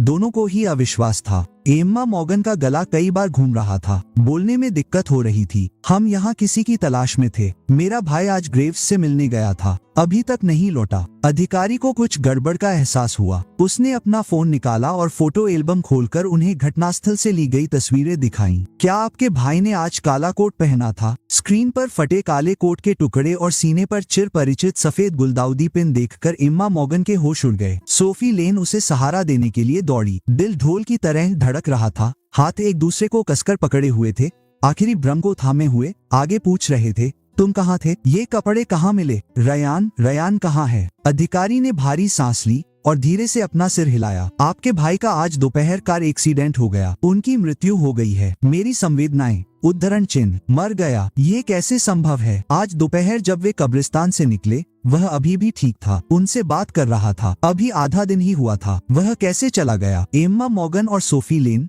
चाहे कुछ भी हो, इस नतीजे को स्वीकार नहीं कर पा रही हैं। दोनों पागल औरतों की तरह पुलिस टेप को फाड़कर अंदर आती हैं, इस सच्चाई को पलटना चाहती हैं। लेकिन जब वे भीड़ को चीरती हैं, तो सफेद कपड़े को उठाकर नीचे पड़े मांस को देखती हैं। वे आखिरकार पूरी तरह से गिर जाती हैं। दूसरों के सामने दो गौरवान्वित युवतियां अब बच्चों की तरह रो रही हैं। उनकी दिल दहला देने वाली चीखें लंबी खामोश रात को चीरती हैं, पहाड़ों और जंगलों में गूंजती हैं, जब जागती हैं और शुद्ध सफेद दीवार देखती हैं तो अंतहीन रूप से गूंजती हैं। सोफी लेन को लगता है जैसे उसने अभी अभी एक बुरा सपना देखा हो। उसने सपना देखा कि मैं मर गई, लेकिन इतने अच्छे इंसान के साथ ये दुर्घटना कैसे हो सकती है। वह अपना सिर हिलाती रहती है, अपने दिमाग से इस विचार को निकालना चाहती है, लेकिन जैसे ही वह अपना सिर घुमाती है, एम्मा मॉर्गन को कोने में मुड़ा हुआ देखती है। चेहरा सुन्ना हो जाता है, उसे घुटन महसूस होती है, सांस लेने में असमर्थ होती है। बुरा एहसास धीरे धीरे दूर होता जाता है, धीरे धीरे जड़ पकड़ता है और भीतर अंकुर फूट रहे हैं। उसके होंठ कांप रहे हैं। वह तुरंत बोलना चाहती है कि यह सपना है या नहीं।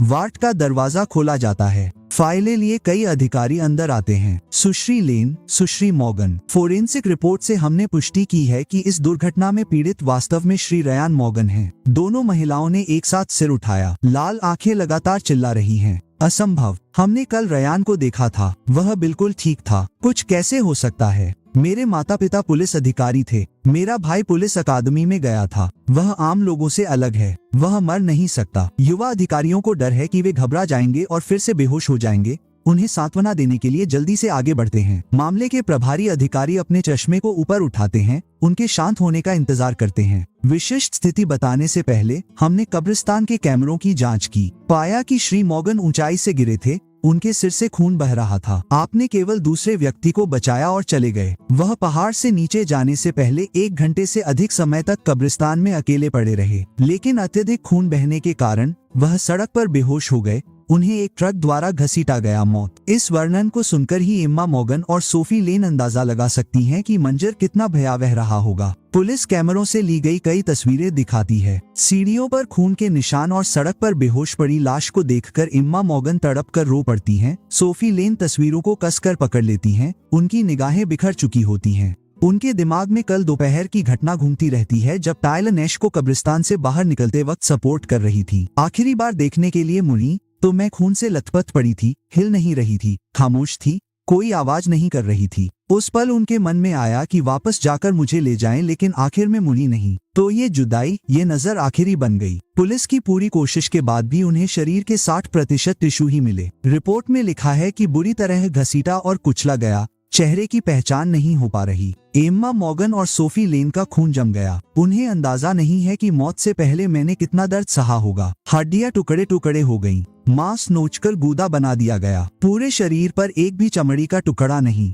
दर्द चुभता है, हड्डियों तक, दिल से बाहर तक फैलती है, जिससे वे पीड़ा से झूठ नहीं बोलना चाहते। पिछले दिनों वे तब तक रोए हैं जब तक आंसू नहीं बचे। अब और रो नहीं सकते, केवल अपने खून से सने हाथों को कसकर पकड़ सकते हैं। दर्द को ठीक करने के लिए दर्द का उपयोग करने के बारे में कल्पना कर सकते हैं। उनकी स्थिति देखकर कोरोना ने उन्हें एक दस्तावेज दिया। शरीर बुरी तरह से क्षतिग्रस्त हो गया है। मैं आपको जल्द ही अंतिम संस्कार करने की सलाह देता हूँ। मृतक को शांति से रहने दें। एम्मा मॉर्गन के हाथ कांप रहे हैं, परिवार के अनुभाग में अपना नाम हस्ताक्षर करते हुए। आखिरी स्ट्रोक लिखने के बाद उसे लगता है कि वह सांस जो उसे आज तक जीवित रखे हुए थी, भी पूरी तरह से गायब हो जाती है। सोफी उसके बगल में लेटी हुई सफेद कपड़े को देखती है। बिना रोशनी के आंखें धुंधली हो जाती हैं। कमरा मौत की तरह खामोश है। अज्ञात समय के बाद सचिव चुपचाप रिपोर्ट करते हुए प्रवेश करता है। सुश्री लेन, सुश्री मॉर्गन, आपने हमसे जो जांच करने को कहा था वह स्पष्ट है। हमने भूकंप बचाव संगठन से पूछने के लिए श्री नैश और श्री मॉर्गन की तस्वीरें ली। उन्होंने कहा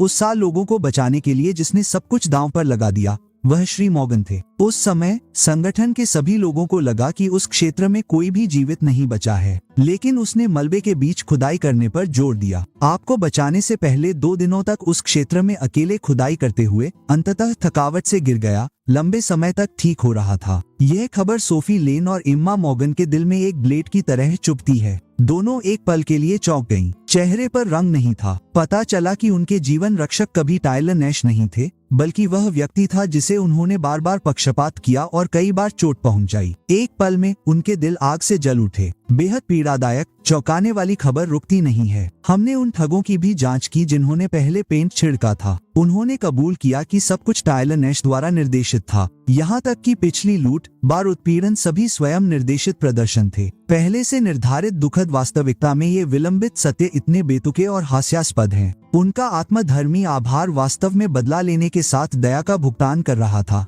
बार बार आहत होना। सबसे करीबी, सबसे भरोसेमंद बहन और गर्लफ्रेंड रयान मॉर्गन को कितना दुख और निराशा हुई होगी। एम्मा मॉर्गन और सोफी लेन आगे सोचने की हिम्मत नहीं कर पा रही हैं। अपराधबोध और पछतावा उन पर लहरों की तरह टूट पड़ा। उन्हें मेरी लाश के सामने पूरी तरह से डुबो दिया। दोनों पहली बार माफी मांगते हैं। मुझे माफ करना रयान, मैंने तुम्हें बड़ा होते देखा है। मुझे कैसे शक हो सकता है कि तुम ये सब करते हो? तुम वाकई मुझसे नफरत करते हो, है ना? मुझे तुम्हें कब्रिस्तान में नहीं छोड़ना चाहिए था, जिससे तुम उस वीरान जगह पर दुखद रूप से मर जाते। स्वर्ग में माँ और पिताजी उस दिन बहुत दुखी हुए होंगे। उस दिन मुझे तुम्हें हमारे साथ ले जाना चाहिए था। जाहिर है कि सबसे ज्यादा दुख तुम्हें ही हुआ था। मैंने क्यों छोड़ा? मैंने कहा था कि मैं जीवन भर तुम्हारा ख्याल रखूंगा, फिर भी तुम्हें सबसे ज्यादा दुख पहुंचा। मुझे माफ करना। बार बार कमरे में हताश रोने की आवाजें गूंजती हैं, लेकिन कोई जवाब नहीं देता। मेरी कब्र साउथ माउंटेन कब्रिस्तान में चुनी गई है। ये जगह शहीदों के कब्रिस्तान के पास है। माहौल शांत है,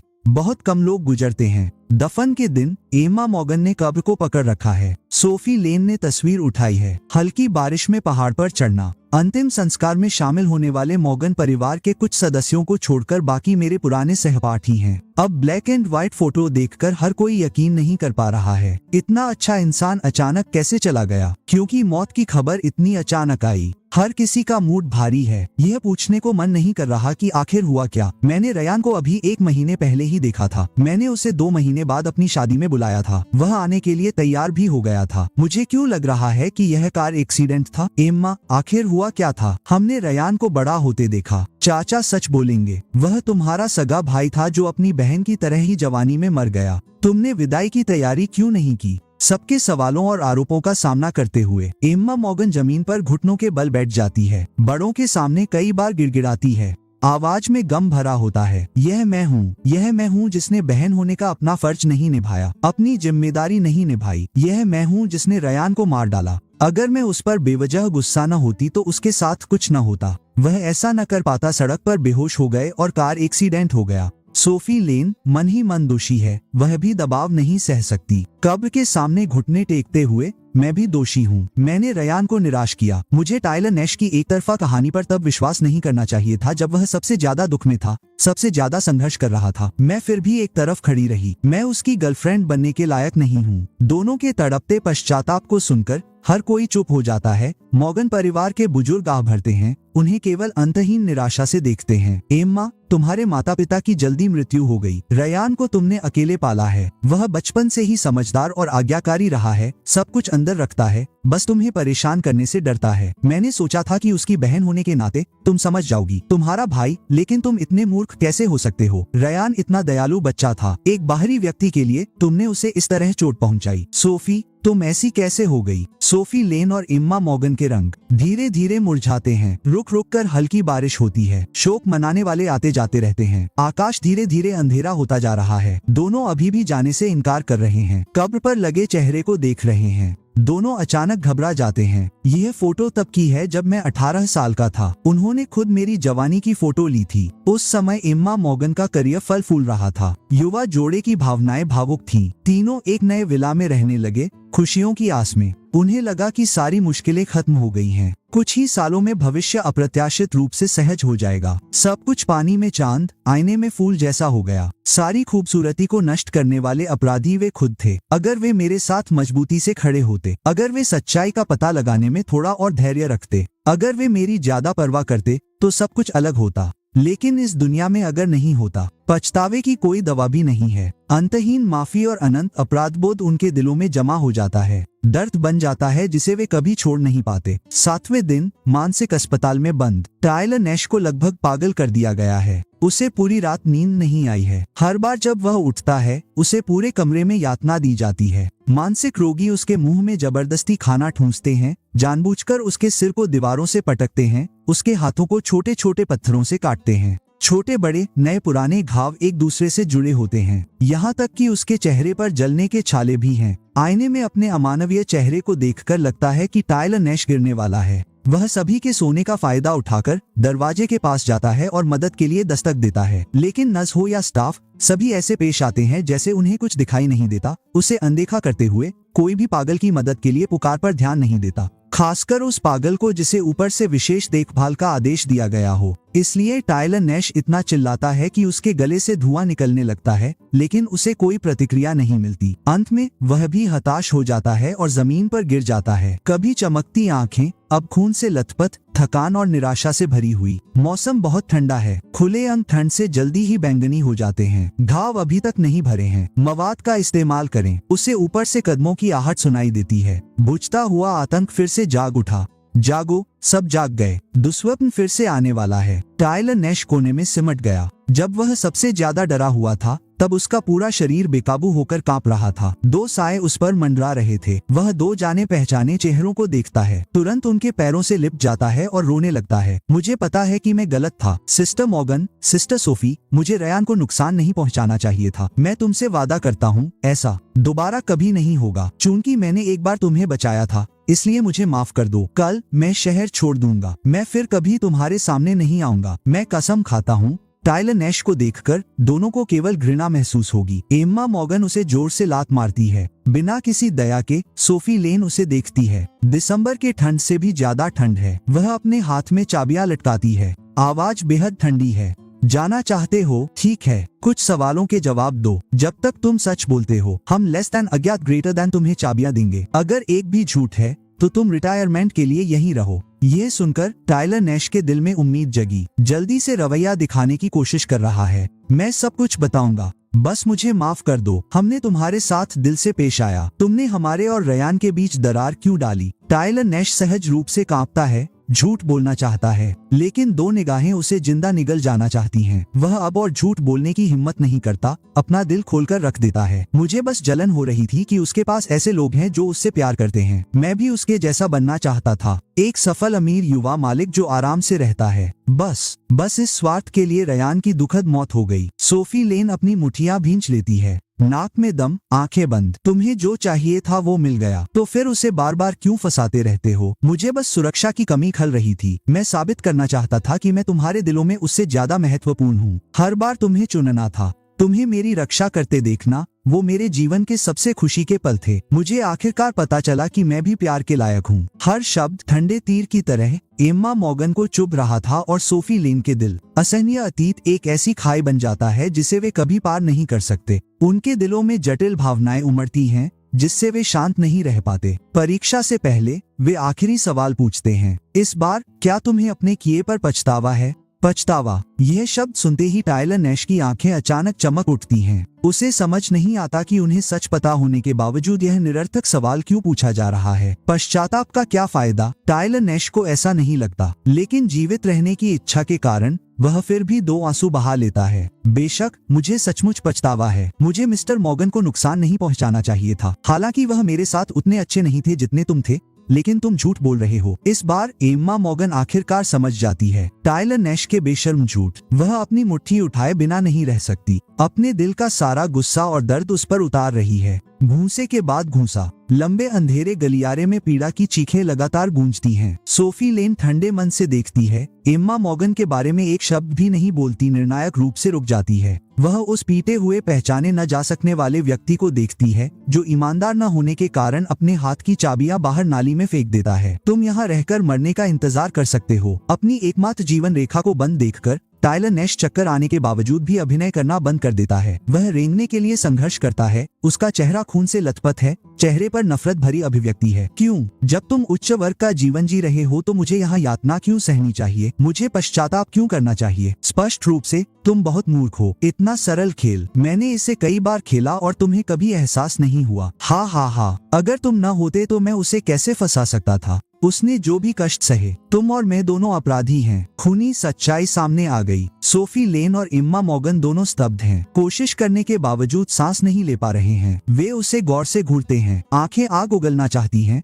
लेकिन इस सच्चाई को स्वीकार करने से इनकार कर रही हैं। तुमने हमारे पछतावे और कृतज्ञता का फायदा उठाया, जानबूझकर दरार पैदा की। अगर तुम न होते तो हम रयान पर गलत आरोप कैसे लगाते? तुम मुख्य अपराधी हो। तुम पागल आदमी हो। अगर मुझे पता होता कि तुम इतने जहरीले सांप हो तो मैं तुम्हारी मदद नहीं करता। जब तुम्हें कोई पछतावा नहीं है तो फिर बदले का इंतजार करो। इस समय टायलर नैश जानता है कि सब कुछ सुधार से परे है। उसके दिल में अब कोई डर नहीं है। पागलों की तरह हंस रहा है। बदला? मैंने कभी बदले पर विश्वास नहीं किया। अगर बदला भी है, एम्मा मॉर्गन, सोफी लेन, क्या तुम्हें लगता है कि तुम बच सकती हो? मैं बिल्कुल अकेला हूँ, ज्यादा से ज्यादा मैं मर जाऊंगा। तुम्हारा क्या? मैं तुम्हें श्राप देता हूँ कि तुम हमेशा के लिए अपने प्रियजनों को खो दोगी, अगले जन्म में कभी शांति नहीं पा सकोगी। ये पागल शब्द एम्मा मॉर्गन और सोफी लेन के कानों में पड़ रहे हैं, जैसे आग में घी डालना, घावों पर नमक छिड़कना। वे अपने दुख और गुस्से को काबू नहीं कर पा रहे हैं। स्टाफ को बुलाओ, टायलर को वो सारा दर्द चखाओ जो मैंने सहा है। उस आदमी की चीखें हवा में गूंजती हैं, लेकिन दोनों का दर्द बिल्कुल भी कम नहीं होता। वे किसी से भी बेहतर समझते हैं, चाहे वे कितना भी पश्चाताप करें, चाहे वे कितना भी बदला लें।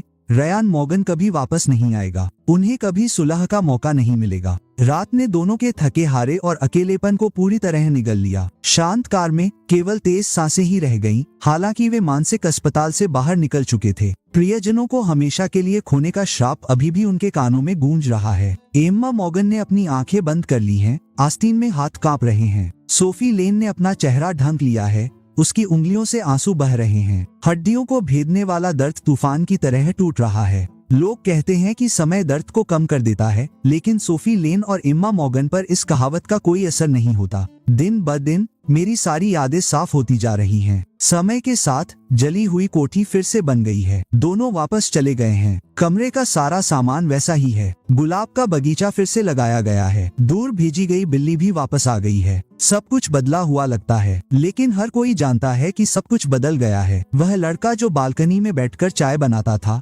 किताबें पढ़ता था, वह लड़का जो गरज या बिजली भी 5 किलोमीटर दौड़ने से नहीं रोक पाता था, आंगन जिसने अपनी बहन और गर्लफ्रेंड के लिए प्यार का नाश्ता बनाया, वो कभी वापस नहीं आएगा। सबसे खास इंसान को खोकर हंसी मजाक से भरा विला धीरे धीरे ठंडा होता जाता है। सोफी लेन अपने कमरे में बंद हो जाती है, महीनों तक बाहर नहीं निकलती। एम्मा मॉर्गन रोज शराब पीती है, कभी होश में नहीं रहती। दोनों कभी कभार मेरी कब्र पर मिलते हैं, हमेशा बिना कुछ बोले। सर्दी बीत जाती है और बसंत आ जाता है। कब्र पर छोटे छोटे गुलदाउदी मुरझा जाते हैं और फिर खिल जाते हैं। मेरे 25वें जन्मदिन पर दोनों नीचे उतरने से पहले पूरा दिन साउथ माउंटेन पर बैठे रहते हैं। वापस जाते समय एम्मा मॉर्गन धीमी आवाज में पूछती है, मैं अपने माता पिता से मिलना चाहती हूँ, क्या तुम आओगे? सोफी लेन का गला थोड़ा सा घूम रहा है, आंखें जटिल भावनाओं से चमक रही हैं। पहले जब मॉर्गन भाई बहन हर साल शहीदों के कब्रिस्तान में कब्रों की देखभाल करने जाते थे, तो वह हमेशा साथ जाती थी। लेकिन जब से मैं मर गया, उस कब्रिस्तान के बारे में सोचकर ही वह एक बुरे सपने में फंस जाती है। बचना मुश्किल है। फटा हुआ काला कोट और सफेद कपड़ा, उसके नीचे खून से सना हुआ मांस एक ऐसी छाया बन गया है जिसे वह दूर नहीं कर सकती। इसलिए उसने एक बार भी वहां कदम नहीं रखा। लेकिन आज किसी तरह वह अचानक उसे वाकई देखने का मन करता है, इसलिए वह हल्के से सिर हिलाती है। आवाज बहुत धीमी है। आज रयान का जन्मदिन है, अंकल और आंटी को भी केक चाहिए होगा, है ना? केक को देखते हुए एक टुकड़ा गायब है। एम्मा मॉर्गन का दिल दुखता है। वह उस दर्द को निगल जाती है जिसे कोई नहीं जानता। शहीदों के कब्रिस्तान की ओर बढ़ते हैं। शाम के 4:30 बजे पहुंचते हैं। कर्मचारी काम छोड़ने की तैयारी कर रहे हैं। कुछ अधीर बुदबुदाते हुए, इतनी देर से कब्रों की देखभाल करने क्यों आए हो? इतने अजीब लोग। उद्धरण चिन्ह। एक के बाद एक सोफी लेन अपनी आंखें नीची कर लेती है। आवाज में दुख है। अभी अभी साउथ माउंटेन से आया है, हम जल्दी से नीचे जाएंगे, आपको परेशान करने के लिए क्षमा करें। साउथ माउंटेन सुनकर मैनेजर के चेहरे पर समझदारी झलकती है और कुछ नहीं कहते दोनों एक के बाद एक कब्रिस्तान में अंदर तक घुस जाते हैं। सर्दी बहुत ज्यादा है, अंधेरा जल्दी हो जाता है, दूर से कुछ दिखाई नहीं देता। दोनों कब्र के सामने किसी को जमीन पर घुटने टेकते हुए देखते हैं, हालांकि चेहरा साफ नहीं दिखता। सोफी लेन और एम्मा मॉर्गन दोनों के दिल की धड़कनें रुक जाती हैं। दोनों को लगता है कि यह व्यक्ति रयान मॉर्गन जैसा है। जिस व्यक्ति के लिए वे दिन रात तरसते हैं, वह सामने आ जाता है। हकीकत हो या भ्रम, ये दोनों को अंदर तक झकझोर देता है। वे भावनाओं के उफान को रोक नहीं पाते। दोनों कब्रिस्तान में ऊंचे पेड़ों के पीछे भागने लगते हैं, जिससे दृश्य अवरुद्ध हो जाता है। दोनों चलने से दौड़ते हैं। जब वे कब्र के सामने हौंफते हुए पहुंचते हैं, तो वह व्यक्ति गायब हो चुका होता है। कब्र के पत्थर के सामने रखा गुलदाउदी का गुलदस्ता ही यह साबित करता है कि उन्होंने जो देखा वह भ्रम नहीं था। सोफी लेन और एम्मा मॉर्गन एक दूसरे को देखती हैं। दोनों एक दूसरे की आंखों में निश्चितता देखकर एकमत होकर दूसरे रास्ते पर चल पड़ती हैं। पीछा करते हुए पार्किंग स्थल तक जाती हैं, लेकिन कोई नहीं दिखता। प्रवेश द्वार पर केवल एक अकेली कार खड़ी होती है। कोई भी हार नहीं मानना चाहता। दोनों कार की खिड़की खटखटाने के लिए दौड़ते हैं। कुछ सेकंड बाद खिड़की खुलती है और एक जाना पहचाना चेहरा दिखाई देता है। अभी अभी पैदा हुआ भ्रम फिर से खत्म हो जाता है। एम्मा मॉर्गन मुस्कुराने के लिए मजबूर होती है। घुटन भरी आवाज में कहती है, कैप्टन टेलर, तुम यहाँ क्या कर रहे हो? कुछ संक्षिप्त वाक्यों के बाद उन्हें विदा कर दिया जाता है। कैप्टन टेलर पिछली सीट पर बैठे व्यक्ति को देखता है, आह भरता है। ऑपरेशन खत्म हो गया है, लेकिन आपकी पहचान अभी भी गुप्त रखी जानी है। एम्मा आखिरकार आपकी खून की प्यासी है, बहन। आप उससे एक बार भी नहीं मिल पाएंगी। सब कुछ समझाओ। मैं हल्के से अपना सिर हिलाता हूँ, अपने सिर पर हुड खींचता हूँ। आवाज भावहीन है। मैं पहले ही मर चुका हूँ। जो जीवित है वह जेम्स चेन है। पिछले लोगों और मामलों को जाने दो। यह सुनकर कैप्टन टेलर आखिरकार तह तक जाने के लिए खुद को रोक नहीं पाता। तुम और एम्मा सोफी, वास्तव में क्या हुआ?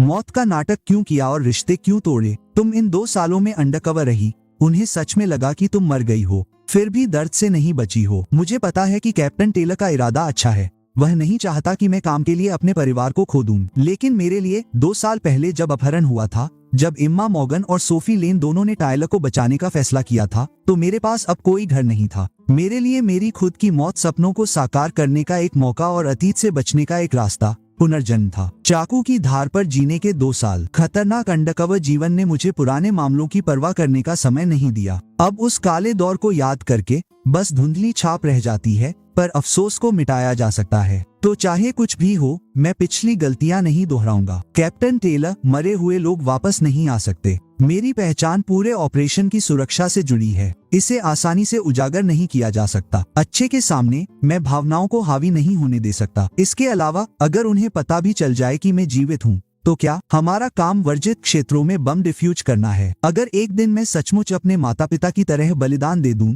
तो उनके लिए यह और दुख की बात होगी। इसे छिपाकर रखना ही बेहतर है, बिना नुकसान पहुंचाए फायदेमंद। कैप्टन टेलर मेरी बातों को सबसे बेहतर समझते हैं। वह और ज्यादा नहीं मनाते, घर और कार की चाबियां सौंप देते हैं। ऑपरेशन सनशॉट खत्म हो गया है। आपकी पहचान उजागर नहीं हुई। वरिष्ठों को लगता है कि आपकी पहचान का अभी भी मूल्य है। आपको टीम में वापस नहीं बुलाया जा रहा है। आपको चुपचाप और मौके का इंतजार करते रहने दिया जा रहा है। ये घर और कार की चाबियां आपको सौंपी गई हैं। अभी यहीं रहो। मुझसे सिंगल लाइन कांटेक्ट बनाए रखो। मुझे फ्रंटलाइन अंडरकवर काम करने की आदत है। इस पर कोई ऐतराज नहीं है। कैप्टन टेलर मुझे घर तक छोड़ देते हैं, कुछ निर्देश देते हैं और फिर चले जाते हैं। मैं चाबियां लेता हूं, लेकिन घर नहीं जाता। पहले सुविधा स्टोर जाता हूं, कई दैनिक जरूरत की चीजें खरीदता हूं। जब बाहर आता हूं तो बूंदाबांदी शुरू हो जाती है। मैं छाता इस्तेमाल नहीं करता। गली से अकेला वापस जाता हूं। आने पर संकरी गली का प्रवेश द्वार खाली था। अब 2 लोग खड़े हैं। जेम्स चेन ऊपर नहीं देखता।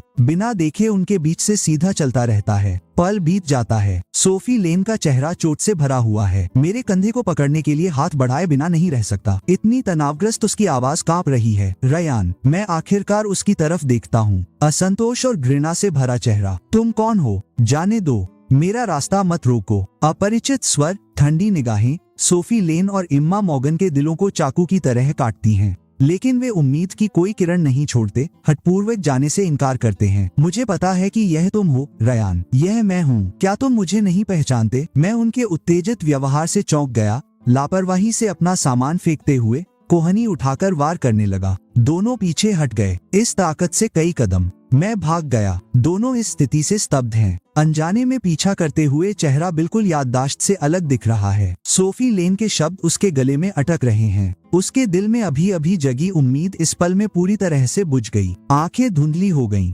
एम्मा मॉर्गन भी अविश्वसनीय लग रही है। अवचेतन अंतर्ज्ञान उसे बताता है कि कब्रिस्तान में वह व्यक्ति में ही होना चाहिए। पीछा करने के बाद मिले व्यक्ति को वह बिल्कुल भी गलत नहीं समझ रही थी। समान कद काठी, रूप रंग या व्यक्तित्व के अलावा उसके भाई से बिल्कुल अलग। जबकि दोनों स्तब्ध हैं, बॉस ने पुलिस को बुलाया है। 10 मिनट बाद पुलिस आती है। पुलिस के साथ चारों को स्टेशन ले जाती है। मैं भी नहीं डरता। उचित रूप से क्रोधित, आज रात की घटनाओं को स्पष्ट रूप से याद करते हुए मैं आज ही सुविधा स्टोर से निकला हूँ। इन 2 ठगों ने रोक लिया था। वो कहते रहे कि मैं उनका भाई हूँ, मुझे ले जाना चाहते हैं। मुझे ये जानने के लिए सोचने की जरूरत नहीं है कि वो अच्छे लोग नहीं हैं। मुझे उछलते और चिल्लाते हुए देखकर एम्मा मॉर्गन और सोफी लेन की निगाहें धीरे धीरे काली होती जा रही हैं। वो स्वीकार नहीं करना चाहती, लेकिन उन्हें स्वीकार करना होगा कि जेम्स चेन नाम का ये व्यक्ति रयान मॉर्गन नहीं है। इससे पहले टायलर नैश ने मुझे कैसे भी फंसाया हो, चाहे कितना भी गलत और गुस्से में क्यों न हो, मैं इतना असभ्य और अपमानजनक कभी नहीं था। बिना शिष्टाचार या शिक्षा के चिल्लाना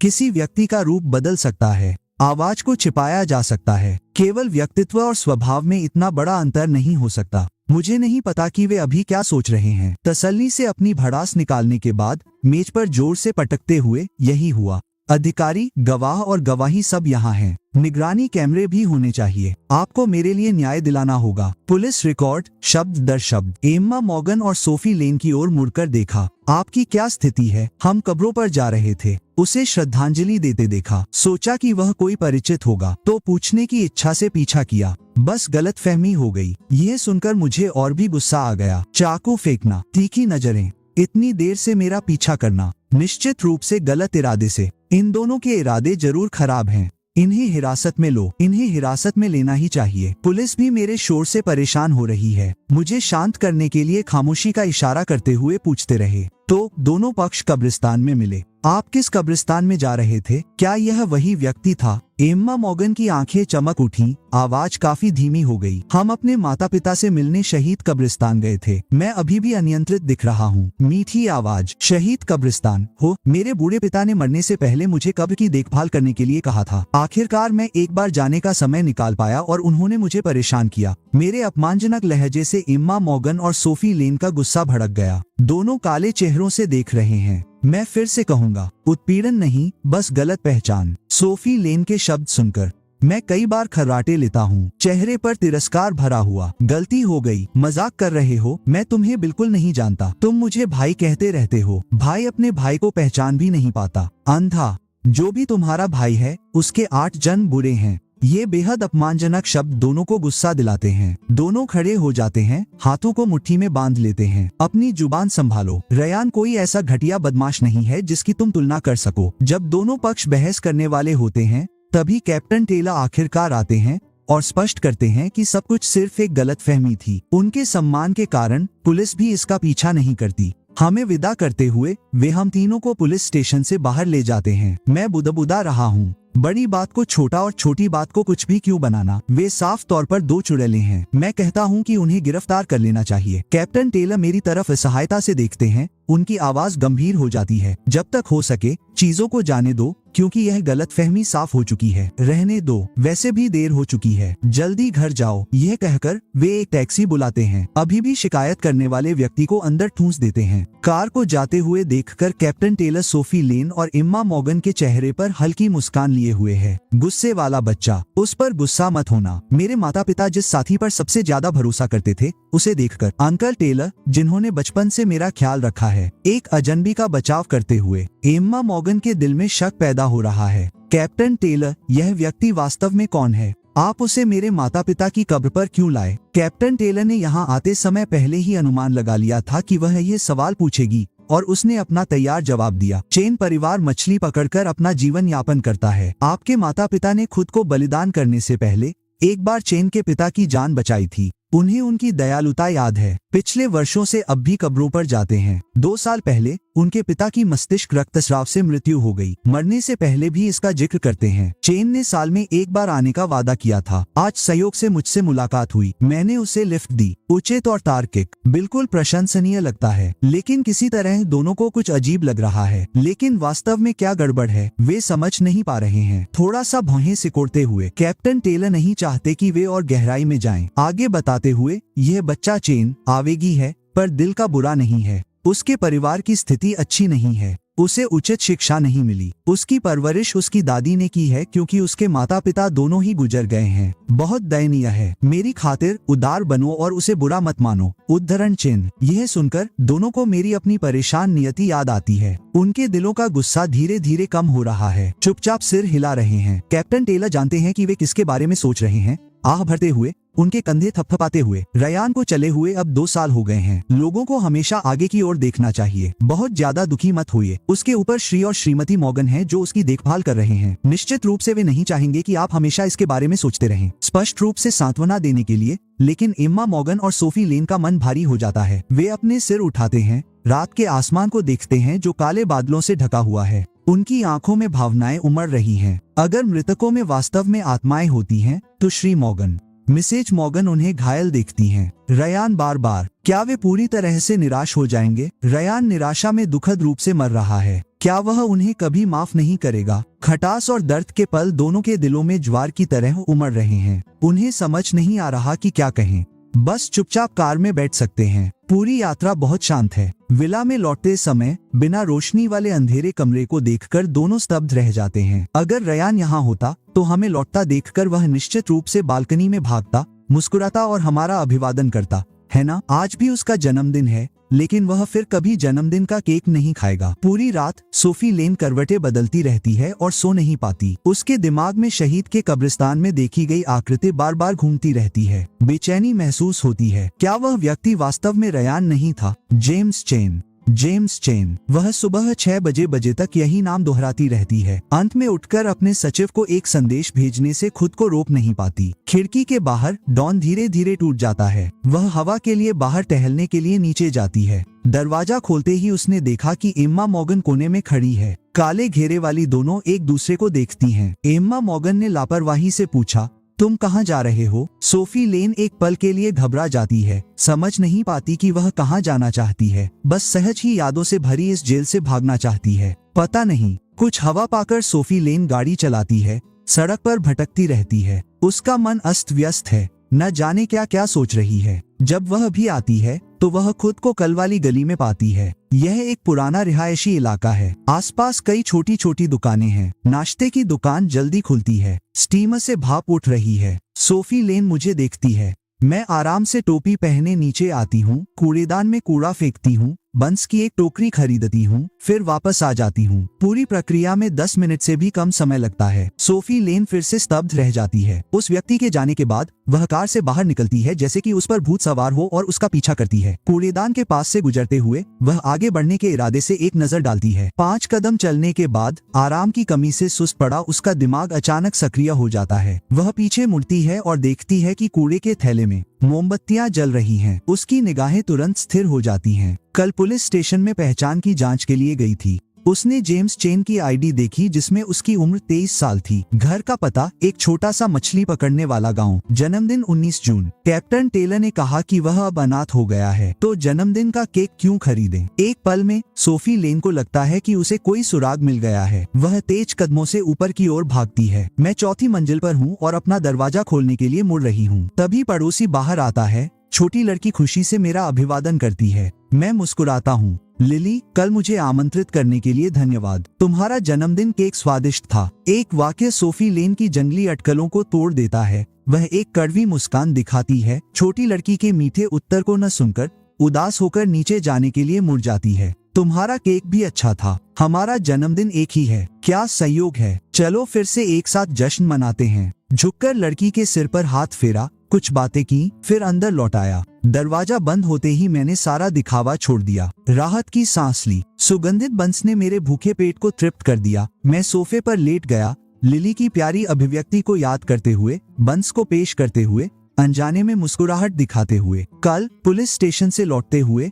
मैं एक बेकरी से गुजरा और यूं ही एक बंस खरीद लिया। दरवाजे पर लिली से मुलाकात हुई। उसका जन्मदिन भी मना रहा था। इस मिलनसार छोटी लड़की ने तुरंत मुझे खींच लिया। पूछा कि क्या आज मेरा जन्मदिन है। सकारात्मक उत्तर मिलने पर उसने साथ में जश्न मनाने का आग्रह किया। मैं पड़ोसियों के बार बार उत्साही निमंत्रण को अस्वीकार नहीं कर सका, इसलिए मैंने सहमति दे दी। सिर्फ एक रात में लड़की मुझसे जुड़ गई, ये जानते हुए कि मैं अभी अभी आया हूँ। यहाँ तक कि आसपास के कई स्वादिष्ट व्यंजनों का भी परिचय दिया। बहुत लंबे समय तक आपराधिक राक्षसों से निपटने के बाद अभी अभी सामान्य जीवन में लौटकर इतने अच्छे पड़ोसियों से मिलकर मैं दिल से खुश हूँ। भविष्य की परवाह किए बिना कम से कम अभी मेरे पास वह शांतिपूर्ण जीवन है जिसका मैंने सपना देखा था। मेरे लिए यह पर्याप्त है। मैं घर का बहुत सारा सामान खरीदता हूँ, घर की अच्छी तरह सफाई करता हूँ। अपनी खास पहचान के कारण मैं बाहर कम ही जाता हूँ। बाहर जाता भी हूँ तो अपना चेहरा छुपाता हूँ। इतनी सावधानी के बाद भी मुझे पता चलता है कि मेरा पीछा किया जा रहा है। मेरे चेले मेरे जानने वाले हैं, कोई और नहीं बल्कि सोफी लेन और एम्मा मॉर्गन। उस दिन कब्रिस्तान में मुलाकात हुई थी। मुझे उम्मीद नहीं थी कि वे मुझे ढूंढ लेंगे। उन्हें शक न हो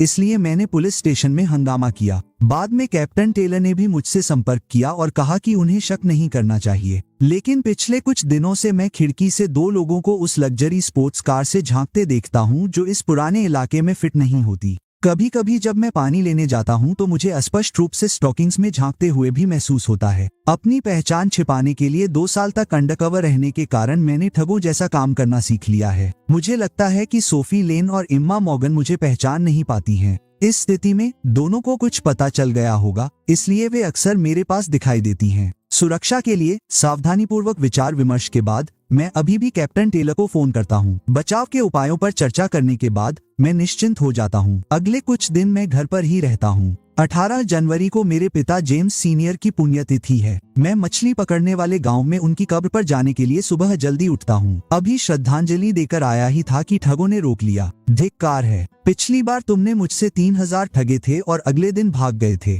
सोचा था कि वापस आने की हिम्मत नहीं होगी। जेम्स चेन, तुम में हिम्मत है। कई लोग मुझे गालियां दे रहे हैं और मुझे घेरे हुए हैं। मैं उनकी तरफ देखता हूँ, लापरवाही से जमीन से एक लकड़ी का डंडा उठाता हूँ, फिर भी मुस्कुराता रहता हूँ। कौन सी ठगी? क्या तुम मुझसे हार नहीं गए? सिर्फ 30 राउंड। भाई जियाओ, तुम इतने लोगों का समर्थन करते हो, यह पैसा भी नहीं गवा सकता। अपने भाइयों के सामने शर्मिंदा होने पर जियाओ बहुत गुस्से में आ जाता है। वह मुझसे बकवास करने में बहुत आलसी है। मुझे सबक सिखाने के लिए हाथ उठाता है। अभी अभी उठी लोहे की छड़ को एक आवाज से रोक दिया जाता है। दो सुंदर महिलाओं को ठंडे दिमाग से देखते हुए देखकर हर कोई मुड़ जाता है। कई बड़े आदमी एक व्यक्ति को धमका रहे हैं। क्या तुम्हें शर्म नहीं आती? जियाओ ने उन्हें देखकर थूका। तुम कौन हो? जल्दी से भाग जाओ वरना मैं तुम्हें भी सबक सिखाऊंगा। उसके आदेश पर ठग और दो नंगे हाथ वाली महिलाएं एक दूसरे से भिड़ गए। मेरे सामने हाथापाई देखकर मैं अराजकता का फायदा उठाकर सीधे भाग गया। एक पल के लिए भी नहीं झिझका।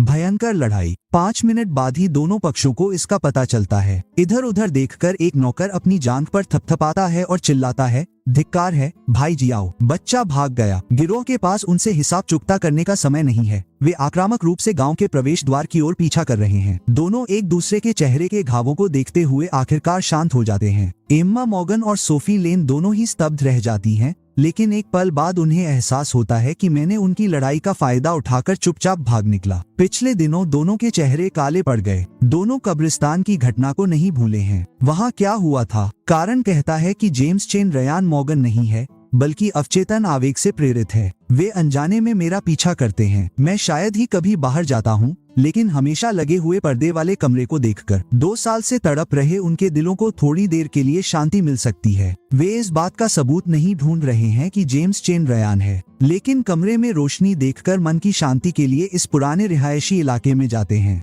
दोनों राहत की सांस लेते हैं। एम्मा मॉर्गन सिगरेट जलाते हुए खिड़की खोलती है। सोफी लेन एक पुरानी फाइल पकड़ती है, ध्यान से उसका अध्ययन करती है। ये जेम्स चेन के बारे में सचिव द्वारा एकत्रित की गई सामग्री है, स्पष्ट रूप से किसी अजनबी की जीवनी। फिर भी उसने इसे अनगिनत बार पढ़ा है, याद किया है। वह खुद नहीं जानती कि वह इस नीच व्यक्ति की परवाह क्यों करती है। उसे रयान मॉर्गन जैसा कुछ भी नहीं मिलता। बस इन शब्दों को देखकर वह अपने मन में कल्पना करती है कि मैं एक बच्चे के रूप में कैसा दिखता था। यह अजीब स्थिति उसे कई बार यह सोचने पर मजबूर कर देती है कि क्या उसे मानसिक समस्या है। लेकिन एम्मा मॉर्गन को ये कहते हुए सुनकर वह कभी कभी इस स्थिति में भी आ जाती है। सोफी जानती है कि यह भ्रम नहीं है। दोनों विशेष रूप से एक मनोचिकित्सक से परामर्श करते हैं। डॉक्टर उन दोनों को गंभीर अवसाद का निदान करता है और उपचार के तरीके सुझाता है। आप दोनों मानसिक रूप से परेशान होंगे। श्री मॉर्गन की मौत की खबर सुनकर फिर कोई मनोवैज्ञानिक थेरेपी नहीं ली, तो हालत बिगड़ती चली गई। स्थिति लगातार बिगड़ती जा रही है।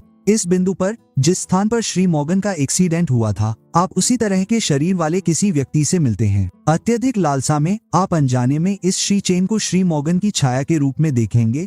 इस प्रकार निर्भरता विकसित होगी। हालांकि मृतक आपके स्वास्थ्य के लिए वापस नहीं आ सकता है, मेरा सुझाव है कि आप इस श्री चेन के साथ अधिक संपर्क रखें। उनके अस्तित्व से आपके उपचार को लाभ होगा और आपको दुर्घटना के अंधेरे से बाहर निकलने में मदद मिलेगी। डॉक्टर की सलाह और आज की घटनाओं को याद करते हुए सामान्य जीवन की शुरुआत होगी। एम्मा मॉर्गन को देखकर सोफी लेन का दिल द्रवित हो जाता है। एम्मा, चूंकि जेम्स चेन हमारी रिकवरी में मदद करता है, हम उसे अपने पास क्यों नहीं लाते? शायद नियति ने हमें उससे मिलने दिया है। हालांकि वह रयान नहीं है, उसकी पृष्ठभूमि भी दुखद है। इसे रयान के लिए पुण्य संचय मानिए। एम्मा मॉर्गन के मन में भी यही विचार है। हल्के से सिर हिलाते हुए, यह व्यक्ति हालांकि समस्याग्रस्त है, लेकिन दिल का बुरा नहीं है, क्योंकि मेरे माता पिता ने उसके पिता को बचाया था। मैं भी उसका साथ दूंगी। बाद में उसे भटकने से रोकूंगी। मेरे माता पिता की उम्मीदों पर पानी फेर दिया। दोनों कुछ देर बात करते हैं, फिर साथ में ऊपर जाते हैं। कमरे के दरवाजे पर दस्तक। आधे घंटे तक खटखटाते हैं। अंदर से कोई प्रतिक्रिया नहीं। आखिरकार पड़ोसी बर्दाश्त नहीं कर पाता और गालियां देता है। मैं आखिरकार एक छोटी सी दरार खोलता हूँ, अपनी आंखें बाहर निकालता हूँ। चेहरा थका हुआ है। तुम मुझे और क्या परेशान करना चाहते हो?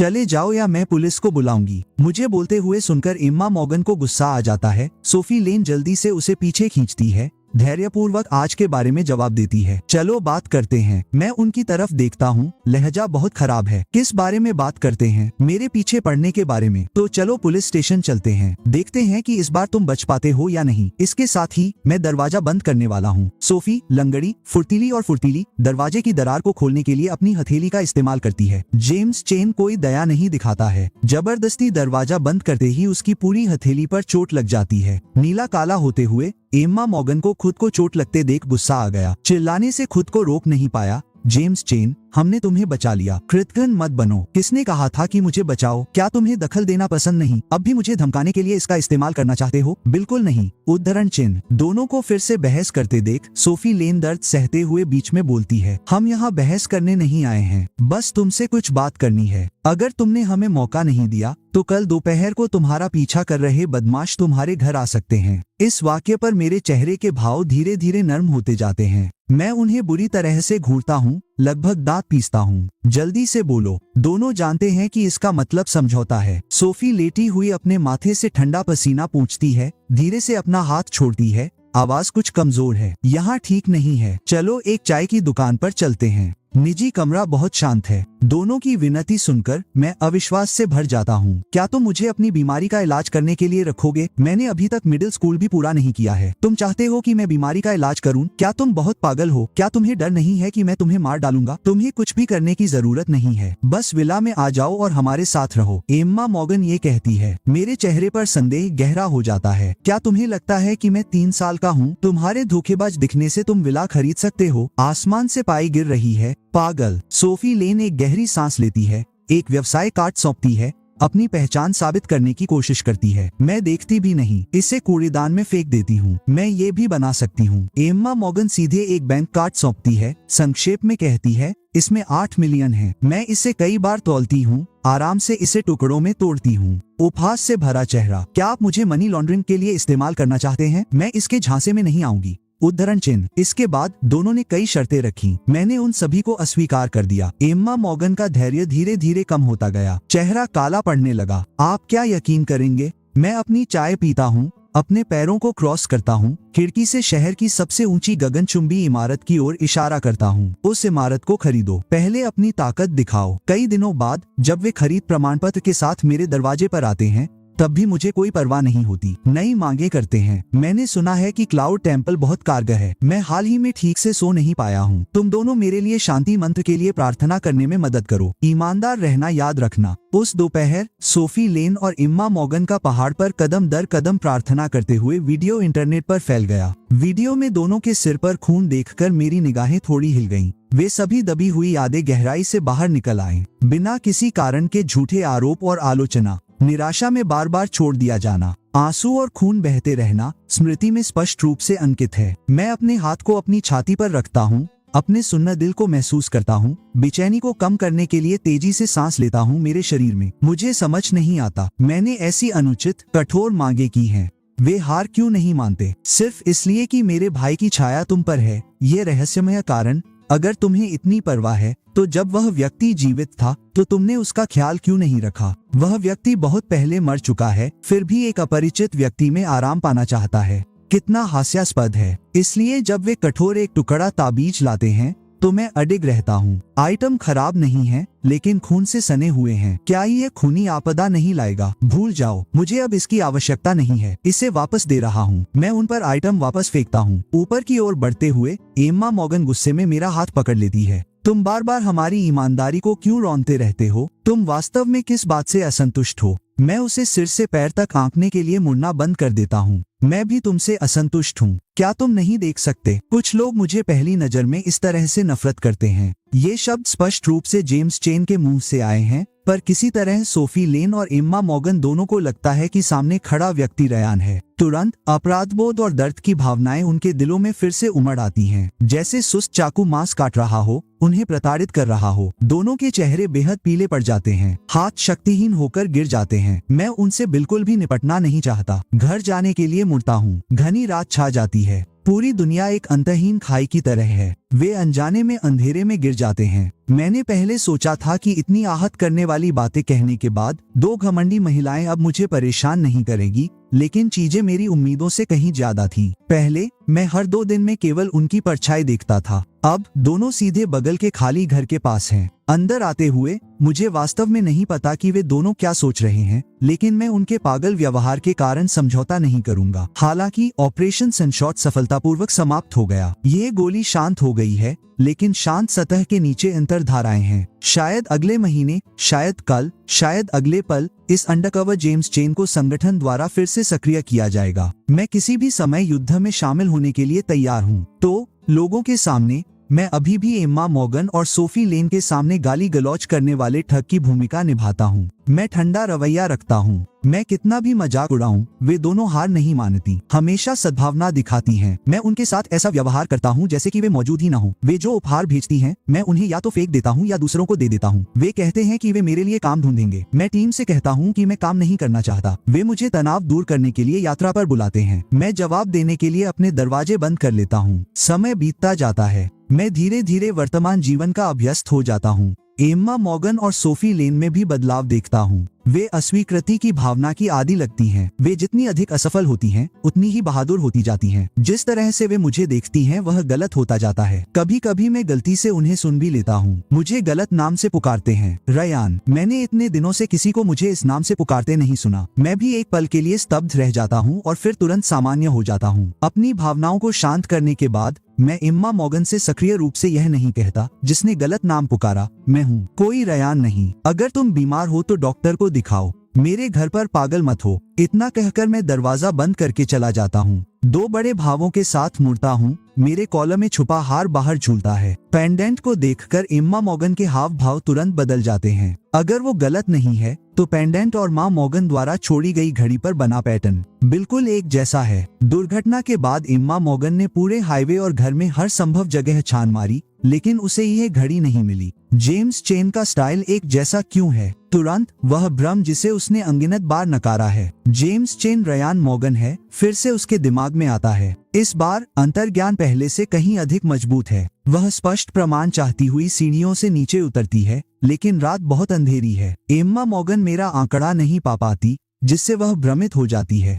अत्यधिक उत्साह निराशा को दबा देता है। वह अपनी मुठियां भींचती है, 4थी मंजिल पर लौटती है, सोफी लेन को यह खुशखबरी सुनाने की तैयारी करती है। मेरी पीठ गायब देखकर मैं भीड़ भरे लेट नाइट डिनर से उठ खड़ा होता हूँ। सड़क किनारे खड़ी कार में बैठकर दरवाजा बंद करता हूँ। कैप्टन टेलर को हाल की घटनाओं की जानकारी देता हूँ। सोफी लेन और एम्मा मॉर्गन पर जोर देता हूँ। पहले से ही शक हो सकता है। सुनने के बाद कैप्टन टेलर सिर हिलाते हैं, गहरी निगाहें गंभीर। मैं समझ गया, मैं इस मामले को संभाल लूंगा। आपको चिंता करने की जरूरत नहीं है। मेरा मूड आखिरकार ठीक हो जाता है। आज रात का ऑपरेशन शुरू होता है। मुझे क्लासिफाइड फाइल सौंपते हैं। कैप्टन टेलर धीमी आवाज में बोलते हैं, ऑपरेशन एक्सीलेंस आधिकारिक तौर पर आज रात 10 बजे शुरू होता है। आपकी पहचान ठग जेम्स चेन ही है। कोड नाम बदलकर विंटर शैडो हो जाता है। अगले दिन सोफी लेन और एम्मा मॉर्गन दालान में शोर सुनकर जाग जाती हैं। होश में आते ही दोनों सोफे से उछलकर बिना जूतों के दरवाजे की तरफ दौड़ती हैं। दरवाजा खोलते ही बगल के दरवाजे से कुछ लोग सामान ले जाते दिखते हैं। दोनों दंग रह जाते हैं। उन्हें रोकने के लिए तेजी से आगे बढ़ते हैं। जेम्स चेन कहाँ है? वह यहाँ नहीं है। तुम उसका सामान क्यों ले जा रहे हो? मकान मालिक आंखें घुमाते हुए उनकी तरफ देखता है। उसने कुल 2 महीने के लिए ही किराए पर घर लिया था। अब वह बाहर चला गया है। बेशक मुझे नए किराएदारों के लिए घर साफ करना होगा। यह खबर उन दोनों के लिए बिजली गिरने जैसी है। उन्हें उम्मीद नहीं थी कि एक ही रात में जेम्स चेन उनकी नाक के नीचे से गायब हो गया। उस अटकल के कारण वे पूरी रात उत्साहित रहे। इस नतीजे को स्वीकार करने में बिल्कुल असमर्थ थे। हर जगह मेरे ठिकाने की तलाश कर रहे थे, लेकिन मकान मालिक हो या पड़ोसी, सभी को कुछ नहीं पता। शहर के प्रवेश और निकास रिकॉर्ड में जेम्स चेन नाम का कोई नहीं है। वह समुद्र में गिरने वाली पानी की एक बूंद की तरह है, बिना किसी निशान के गायब हो जाना। सच्चाई से एक कदम दूर, उन्हें उम्मीद देने वाला एकमात्र व्यक्ति फिर से गायब हो जाना। एम्मा मॉर्गन और सोफी लेन के लिए यह नतीजा एक बड़ा झटका है जिसे स्वीकार करना मुश्किल है। दोनों उस स्थिति में लौट आते हैं जब मैं अभी अभी मरा था, थके हुए और गिरे हुए, मौत के समान उदास, बिखरी हुई आशा के दर्द में। वे केवल इस बात पर लगातार जोर दे सकते हैं कि जेम्स चेन मैं ही हूँ। वह नहीं चाहता कि उन्हें पता चले, इसलिए वह मुश्किल से होश में रहने के लिए चला गया। यह मनोवैज्ञानिक सहारा भी समय के साथ धीरे धीरे कमजोर और शक्तिहीन होता जाता है। दोनों ने शहर को लगभग उलट पुलट कर रख दिया है, फिर भी जेम्स चेन का पता नहीं चल पाता। वे बस अपने खरीदे हुए छोटे से घर में बंद होकर मेरे लौटने का बेसब्री से इंतजार कर सकते हैं। दिन ब दिन लिविंग रूम धीरे धीरे वाइन की बोतलों और सिगरेट के टुकड़ों से भर जाता है। खाली कमरा देखकर नशे में जागना। सोफी लेन का सिर हथौड़ों की तरह धड़कता है। टेबल पर रखी वाइन खत्म हो चुकी है। उसे असहनीय प्यास लगी है। वह बाथरूम में नल खोलने जाती है। कोने में एक बाल। अचानक उसका ध्यान जाता है। उसे उठाती है, काफी देर तक जांचती रहती है। उसका उलझा हुआ दिमाग अचानक साफ हो जाता है। वह एम्मा मॉर्गन को नशे की नींद से जगाती है। दोनों अस्पताल पहुंचते हैं, सीधे जेनेटिक्स की तरफ। एड्रेनालाइन की उत्तेजना के लिए हर मिनट आधे दिन का इंतजार। एम्मा मॉर्गन किसी ऐसे व्यक्ति से भी संपर्क करती है जो जेम्स चेन के ठिकाने के बारे में जानता हो। वह कहाँ है? कैप्टन टेलर को काम के बाद संदेश मिलता है और वह अस्पताल आता है। परीक्षण के नतीजे अभी अभी आए हैं, इस बात की पुष्टि करते हुए कि कोई खून का रिश्ता नहीं है। ये शब्द सुनकर एम्मा मॉर्गन और सोफी लेन के दिल का आखिरी धागा भी टूट जाता है। लाल आंखें आंसुओं से भर जाती हैं। शरीर लगातार कांपता रहता है। दोनों इस कागज को घबराकर फाड़ देते हैं। कागज के टुकड़े बर्फ की तरह उड़ते हुए दिखाई देते हैं। कैप्टन टेलर की झुकी हुई आंखें दया से चमक उठती हैं। जिस रात मैं गया था, उसने किसी से कमरा अच्छी तरह साफ करवाया था। ये बाल मैंने जानबूझकर छोड़े थे ताकि उनके दिल में आखिरी शक भी खत्म हो जाए। हालांकि यह नतीजा उनके लिए बहुत दर्दनाक है, लेकिन ऑपरेशन को सुचारू रूप से आगे बढ़ाने के लिए सभी बलिदान सार्थक हैं। इस विश्वास के तहत दुखद भावनाएं तुरंत गायब हो जाती हैं। वह जल्दी से फिर से तर्कसंगत ठंड बन जाता है। आपराधिक पुलिस कप्तान उनके पास आकर सच दोहराता है। एम्मा, सोफी, रयान की 2 साल पहले मृत्यु हो गई। अपनी भावनाओं को काल्पनिक अटकलों पर न रखें। आपको बाहर निकलने की कोशिश करनी चाहिए। एम्मा मॉर्गन और सोफी लेन के लिए इस स्थिर, शक्तिशाली आवाज का कोई सुकून देने वाला प्रभाव नहीं है। दोनों किसी से भी बेहतर समझते हैं। वे कभी बाहर नहीं निकल सकते। उनकी दुनिया अंधेरे में ढकी हुई है, कभी सुबह का इंतजार नहीं कर रही है और चांद बहुत पहले ही गिर चुका है।